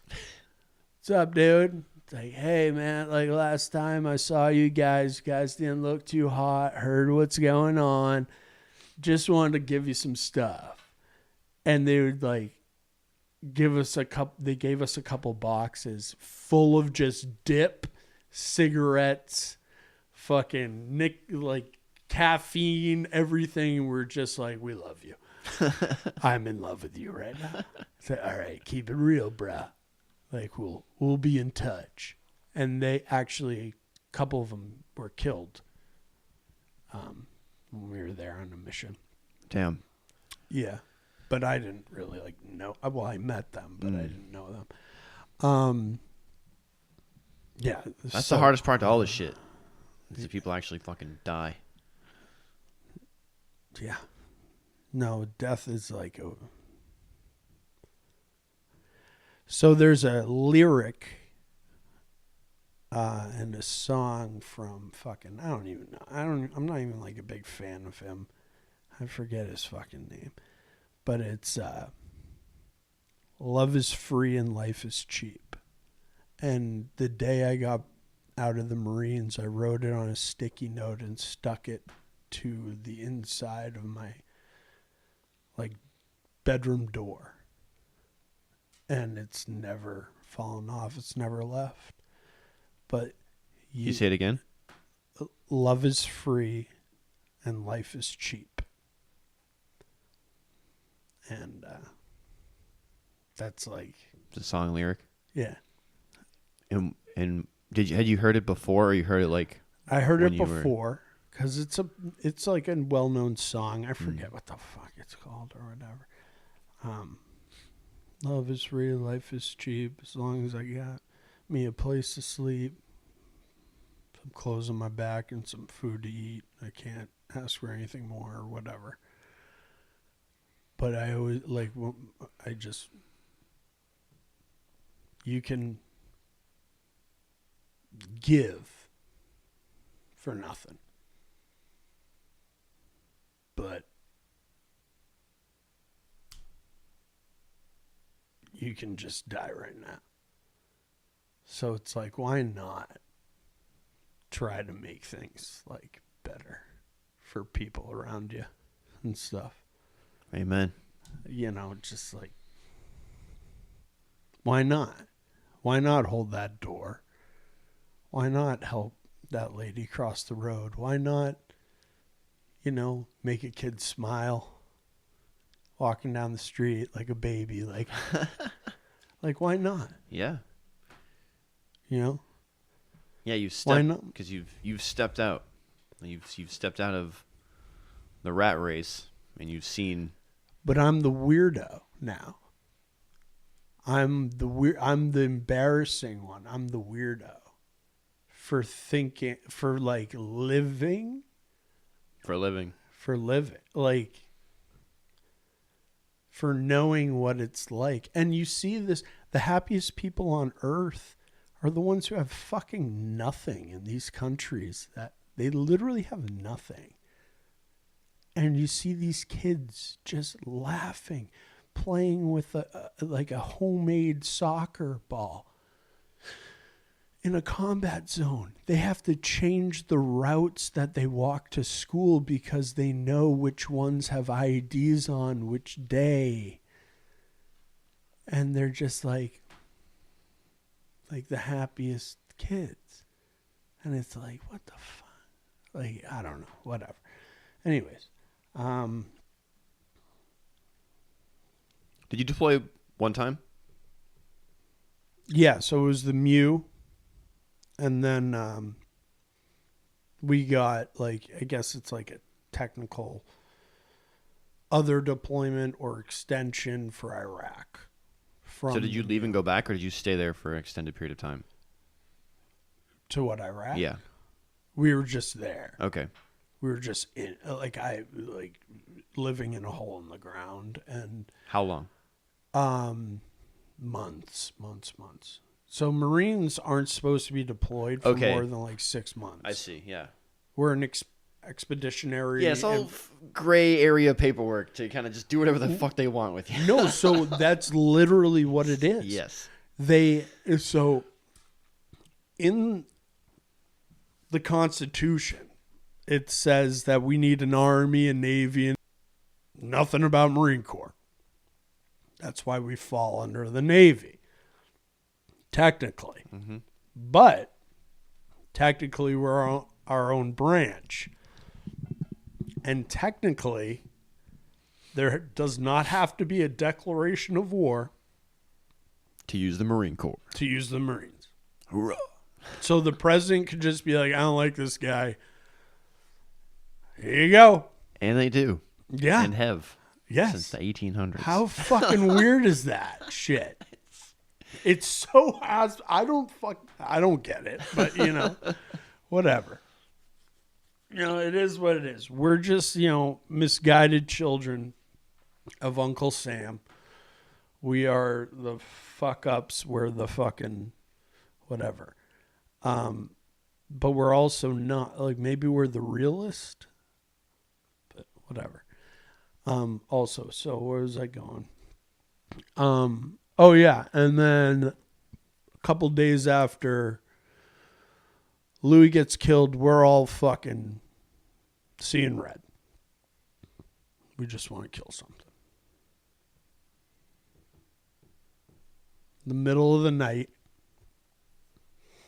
So we had these things, they were called like raid towers almost, or like, it was like this big, not like big, but tall, like tower type thing that had cameras that were like thermal, You could zoom in, see in and out and stuff at night. And one of the guys who was manning it, they had to be like under a blanket to like look in this thing, almost like one of those old like cameras. And he sees like little white things like popping, like hopping up and down. He's like, what the fuck is that? Turns out that ISIS decided, hey, we don't like having Marines here. They send a platoon-sized element to attack us in the middle of the night wearing heat thermal blankets. But they didn't cover their fucking faces because they're fucking stupid. And so this kid's just like, what the fuck are these little like balls bumping up and down like a few hundred meters away from our base? And I was like, are those like people? Is he on the radio with you, or is he just you're thinking his thoughts? I'm thinking his thoughts. Okay. And like he like brings it up to the command post and stuff, and like Assault Dog, who like knows his shit, is like, we're getting run up on. High alert type shit. I'm sleeping in a hole underground, and I just my radio starts just like going off with like random shit, and I'm like, what the fuck? I turn it off. I'm like, I just want to sleep. And then I see a tracer round. That's not supposed to be going that way. And I wake up my buddy, like the guys next to me. I'm like, what the fuck's going on? And then, like, just fucking going. They all had S-vests, suicide vests. They were trying to breach a hole into our base, like get close enough, detonate, breach a hole, and then pile in and fucking smoke us in the middle of the night. They didn't think we'd see them because they had the thermal blankets, armed to the fucking teeth. But that didn't work out well. And so we start piling out in the middle of the night, and we're like, what in the fuck? We're Can shooting. you see them? What? Can you see them at this point? Or is it pitch black? Or like, what's the lighting It's pitch situation? black, and then we started shooting Illume rounds. Up, silver, and then like really bright. Right when they saw the illumination rounds, they like froze like deer in the headlights. They're like, we're fucked. It was so funny. Well, it's not funny. Sorry. It's funny. It is funny. It is what it fucking is, man. It's war. It's It They is. signed up for that That's shit what too. it is. So they came at us. There was a 19-year-old machine gunner on this post at the time. 19. He was a virgin. This is a well-known fact. He was a virgin. I don't know his name, which pisses me off. I never knew his name. Apparently, it was like he was like the little boy of their like little element or whatever. But he was a machine gunner on a 50. And this kid is like, do I shoot? And they're like, fucking light him up. And this kid, 19, virgin, just like, hi, like Damn. type of, literally is blowing arms off of people. Just like, because when a 50, like, it doesn't even have to hit you and your arm will come off. Almost.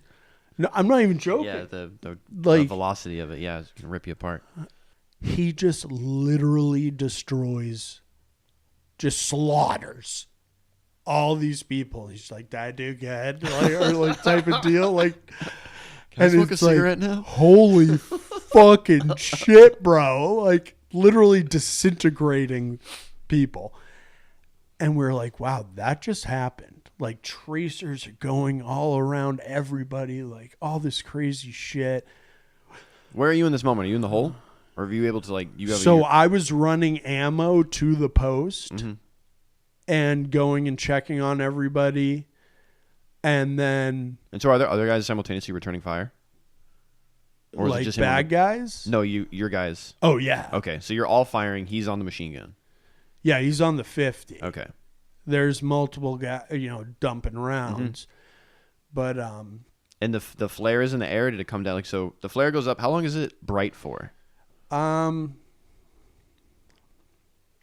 So it gives you an idea 10 of, seconds. so you see where to shoot, and then it's out, and now you're all just dumping rounds in a centralized location. The Illume round just shoots like straight up, basically, just to lighten it up. And then it falls down slowly.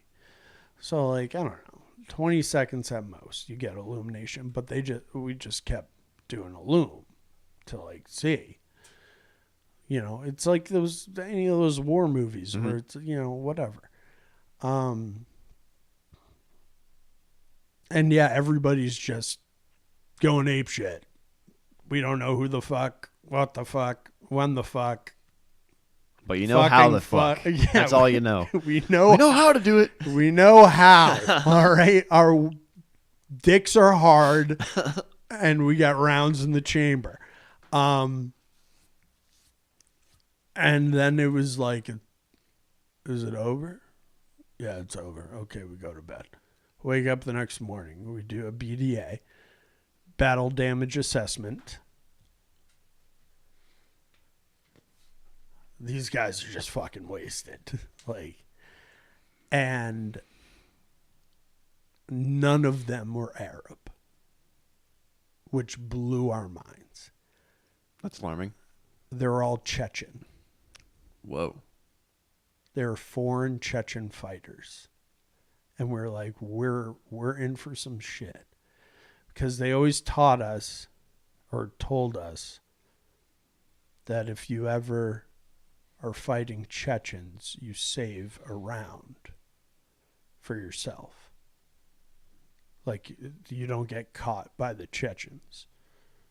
Because they'll really not do good things. Like the bad. So I'm not saying all Chechens, right? Because there's the ones that are fighting with ISIS. Yeah, because there are Islamic community in Russia, and they have been fighting for a long time. But the really bad ones, like the really radical, you save a round because it gets fucked to end it, to end yourself. Yeah, you don't get captured. They're all the ones with the beards without the mustache, and they're white. It's like, these guys are white. Am I going to jail? Like, what the fuck? And there's a couple, like, Chinese guys. I was like, why are... Okay, there's not one tan-looking Arab man in this bundle. But they sent them because it was like, hey, they're foreign fighters. We don't care. Go and see what you can do. Prove yourselves. And, well, they proved themselves. Incompetent. Thankfully. Well, yeah. You got to cover your face. That's rule number one. Your face still makes heat. Yeah. And then, so after that, the first, week was just fucking insane. And then every day for a couple months or whatever, we'd get hit with rockets. We'd be popping rounds, getting shot at, all that shit. And, you see some stuff that's just like, especially when you're like, it's not like about you. It's not like it's not yours. It's not like you're defending your anything. Yeah. But the only thing that kept me going and a lot of guys was knowing like these guys are fucking savages. And there are so many people in this city who are just being terrorized, like Experiencing good hell. people. And that is the only thing that kept me from being like keep my faith in our government and humanity, which the government part has gone straight out the window. Humanity's pretty much straight out the window too. But the tipping point for me was when the news broke of our mass casualties situation and Louis dying. It's all over the news because we weren't supposed to have combat troops on the ground at this point in time. And even after that, so we had one computer that had internet. We could look up like a video or something for like everybody. Like it was, but it was just reserved for like the big dogs. And they were saying it was a training accident or something. We don't have troops on the ground. And we all looked at each other and were like, no, we don't have troops in combat. That's what they said.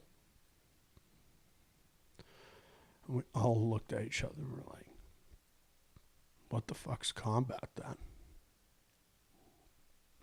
Does this not qualify for combat? And that really, really got to the boys. Like bad. Angry, bitter. Like it's something that like changed a lot of guys who were like, America, like, Yeah. you know, patriot, like. Yeah, it's not okay. But that's what happens. Something happens and it just completely changes your perspective forever. It turned a lot of guys. A lot of good Marines that would have stayed in and probably have done fantastic.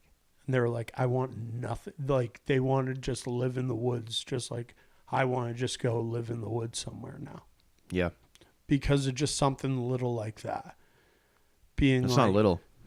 Well, like, you know, at the time. In the grand scheme of things, right? But yeah. The impact and the impact that it has isn't little. No. And it reverberates. It's like this echo. And all of us feel it. And we all know it. And it happens so now we're hyper aware to it. So we don't trust shit that we're told. Like we don't. Like all of us guys. And that was the point in time where it was like everything changed for me. It was like you can't just be like, hey, we sent a battalion landing team to help out the Iraqis for combat operations in Mosul against ISIS. You can't say that because, oh, wait, you said we're not going to send any U.S. combat troops anymore. You can't, like, just go back, like, take it, like, that's more important than, like, a guy I lived with for like 3 fucking years right next door, like my friend literally just like had a piece of shrap the size of my fucking hand in his fucking liver, like, you know, and died. Like, my boys got blown up. Like, they're in Walter Reed getting surgeries. They're like, the boys who also could have just been like, hey, free ticket out. The few that were just like, they were unconscious. They got traumatic brain injuries. They're all fucked up. We're like, we will not go home. Send us back. Like, you got guys doing that shit? Like, Like that's some fucking hard shit. That's some hardcore shit. And then so Captain was fantastic, but he got us really ready for the deployment. We were the most prepared unit and probably the entire Marine Corps for that, even though we didn't know. Maybe he knew. I don't fucking know. Maybe he knew. But we were the most prepared, and I think if it wasn't for him, shit would have been a lot worse. It's the reality of the world we live in, man, and it's the way that it's the way that it's projected and perceived by society versus the reality of what you experience and what we experience in the military is completely different. And you have, when you raise your hand and say you're going to give your life for something, and then they turn around and fuck you.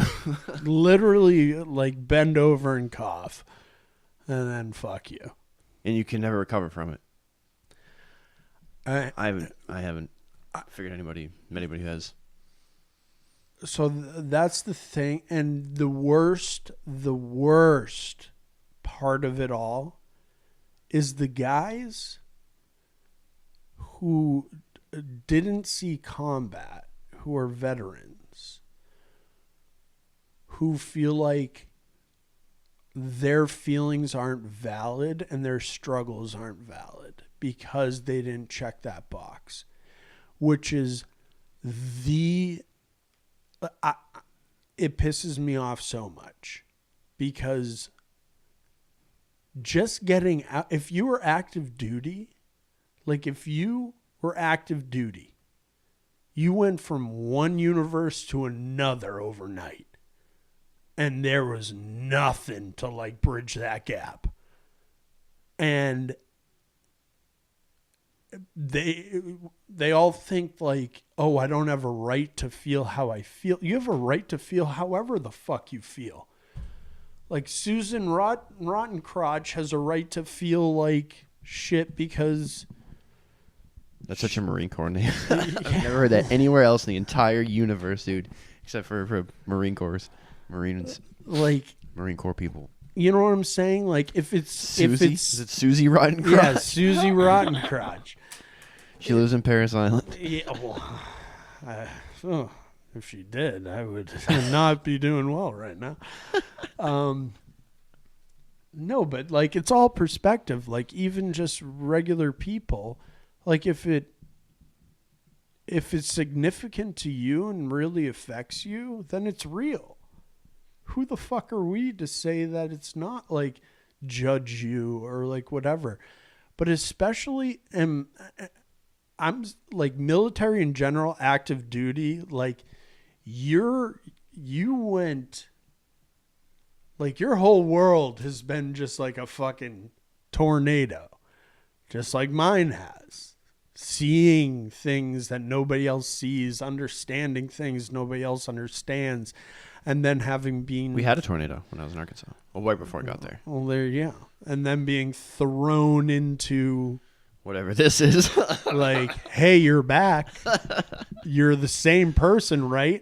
No, I'm not. But thanks for asking. And nobody knowing how to handle it. Like, nobody getting it. And it's really sad. That's why the VFW was made. That's why, like, it's because, hey, people don't get it. They never will. Come here. We get it. Like... get back to our, like, this is a safe place type of thing. But like, especially, I don't want to like, you know, put down any other branches or make it like any, but the Marine Corps. People know what Marines are like, dude. It's like, even if you don't go to combat, don't do anything like that. if you're a ground combat element, so infantry, artillery, armor, combat engineers, Shoulder rubber. anybody who's like not just Did you like have someone that gave you massages in your unit, or is it just Air Force? Hand jobs, strictly hand jobs, Sandpaper only. Yeah. Good grit. No, yeah, but like specifically the jobs where it's like, because there's like office jobs in the Marine Corps, which are much more, a lot of females, a lot of chill, like it's more officey. Mm-hmm. You have to like mind your P's and Q's. Then you go to N Street. You go to those streets. The infantry, the artillery, the armor. The hooligans. And it's like a fucking other world. We still fucking fuck each other up, hazing, fucking. Like all that shit. Like that's just part of it. And it's a great part of it. I love it. Yeah. You love to reminisce on it. Yeah. Yeah. And feels good after looking back on it. So especially if you're from like that side of it section, which is a broad section of like, hey, if you don't do your job well, people die. Like if you're admin, you don't do your job well. All right, well, we did about supply. You don't do your job well. Well, we'll figure it out. Whatever. We kind of have this same vibe in the Air Force. If you're like a mechanic, every branch has that type of shit. And mechanics in the Air Force, it's like, dude, if you don't fucking fix this, somebody's dying. You know what I'm saying? Yep. Like, or whatever. Yeah. That was how in Japan too. It was really motivating because we helped a lot with like earthquakes and like typhoons and stuff. So like That's awesome. In Nepal, they had a massive earthquake. They're like, hey, like fucking going on 12s, get your shit together, like make sure these planes and these cargoes and everything is ready to go so we can help instantly. That's even more important. Yeah. Like, that stuff, like helping Nepal and helping in the Philippines and helping Japan, like that stuff felt good.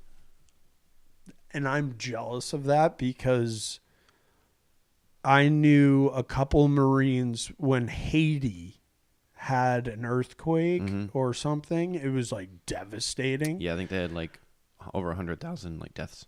And they sent the Marines for like a humanitarian, and a couple of the guys I knew went. And these guys had been to Afghanistan, Iraq, all around the world. And they were like, I would ask them like, what's the one thing that you're glad you were able to do? Like if you could pick one and nothing else. So no combat deployments, none of that. And these are Marines. Mm-hmm. Like combat Marines, ground combat, boots on the ground type like alpha motherfuckers. They said Haiti. All the time, like just without even, they were just like helping those people. And there was a fence. I'll never forget the story. There was a fence. And on the other side where the Marines were at were all these MREs and like waters. And they weren't, and like people are just all over the place, just like dying. And one of the Marines were like, fuck this. And just started lobbing MREs and waters and stuff over the fence, like against the rules or whatever. Mm-hmm. And like that means a lot. And then like there's a line to like get aid. And one of the Marines, he always would say, he would tell the story all the time. When he was giving out food and water to these starving, dehydrated, maybe wounded fucking people who had nothing. He'd be giving them out, and all the men, every man would say, what do I do? I'm like, what? I got to, like, working for it. Like, they have to do something to receive that. I have to, like, I can do something. Like, they wouldn't take charity. And they should have. Now, you look at Iraq, and the men literally skin fucking kids from fucking candy bars. The women do all the work. They sit around drinking tea and smoking hookahs.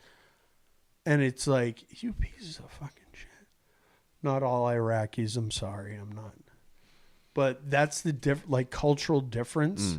And it like blew his mind that every time a man would be like, what do I have to do? I don't have anything, but I will. You need something fixed or worked on or whatever. And my buddy was just like, dude, it blew my fucking mind. And I was always upset that I never got to experience something like that. But that stuff, I mean, that's what's impressive today now, like in the civilian sectors, you have like Doctors Without Borders, or there's kind of like intense humanitarian aid groups. Like, have you seen the guys in Africa that like hunt poachers? Dude, that might be something you'd be interested in. I've wanted to do that since the day I got out of the Marine Corps. What are you doing, bro? Go to Africa.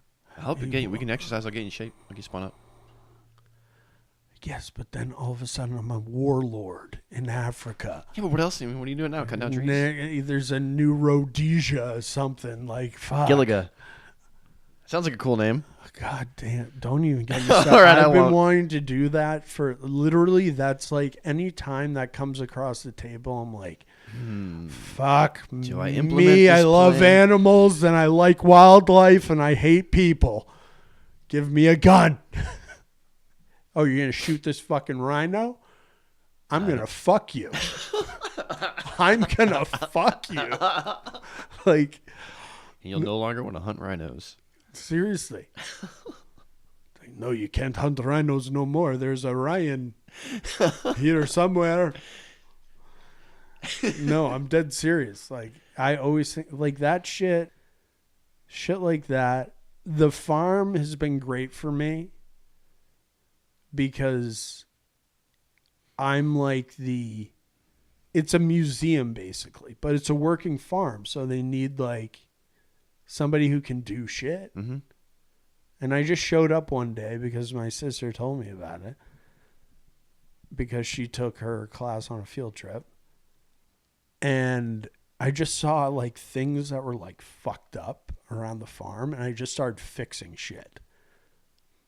I don't know, just because. That's exactly what my Marine dad does. He works at a winery and he just fixes benches and drives a tractor around. And no, but nobody asked me to. Nobody even knows who I am or my name. And it's like, oh, that fence is broken. And I fixed it. Oh, there's a limb down. Cleared it. And then all of a sudden one day some lady in like a pantsuit comes out. Like, what's her name? Bachelor's degree in basket weaving or whatever. Like, Ryan, like, do you work here? I don't know you. And I'm like, no, just your shit's broken. You want a job? I'm like, sure. Fuck it. And that was that. And just like, I don't know. But it's great because like people are like, that's Ryan, just leave him alone. Let him do his thing. Until there's like a higher up of the comes in and it's like, why does that man have a knife on his belt? Well, that's Ryan. Well, that's inappropriate. This is a historic site. It's like, it's also a working farm. So if you don't want to shovel shit, like, I don't know what we're going to do about it. Like, so I don't fucking know, man. I just want to like be at fucking peace. Like, fuck. That's what we all want, man. Well, truly, thank you for your service. Shut the fuck up, you fucking douche. I hate you so much. I'm about to slap you. You're like, get the fuck out of my house. No, dude, it's real. I mean, as fucked up as it is, it has to exist. And we have, we're number one and we're that way for a reason. And the Marines have been notorious as they are since the fucking 1800s for a reason, dude. So I was going to bring you a book, but it was already signed, like, to me from a family member. So I thought that was a little fucked up. But it's called Thomas Jefferson and the Marines of Tripoli. Real short read, real easy to read. Awesome fucking story. I think my dad used to read it to me at night before I go to bed or something like that. No, this kidding, isn't the fucking goddamn whatever the fuck. It is when your dad's a Marine. I had to do shit for Chesty Puller. I hear combat stories before bed. Your dad can't even do a fucking pull-up anymore. He might be able to do a pull-up, honestly. He's pretty strong. He's also very large. Pull-ups are not good for us, large individuals. But, yeah, that's an awesome book you should read. And it's just so interesting, that history. It's like the cattle, like the Marines. And it was just like a handful of Marines that just like toppled like nation. Just being bad. They were just like pirates. America's pirates. They were a dozen fucking pirates. And they just like conquered a country. It's really funny, but not. Anyways, yeah, so tell me to fuck off when you want me to fuck off. All right, dude. Well, I love you. It was nice seeing you. Nice talking to you. You're fucking dick. Wrap this up, dude. So fuck off. I know when I'm not wanted, you fucking. You're wanted, bro. Bitch. All right, we're done here. We're done here, apparently. That was fucking sick, dude.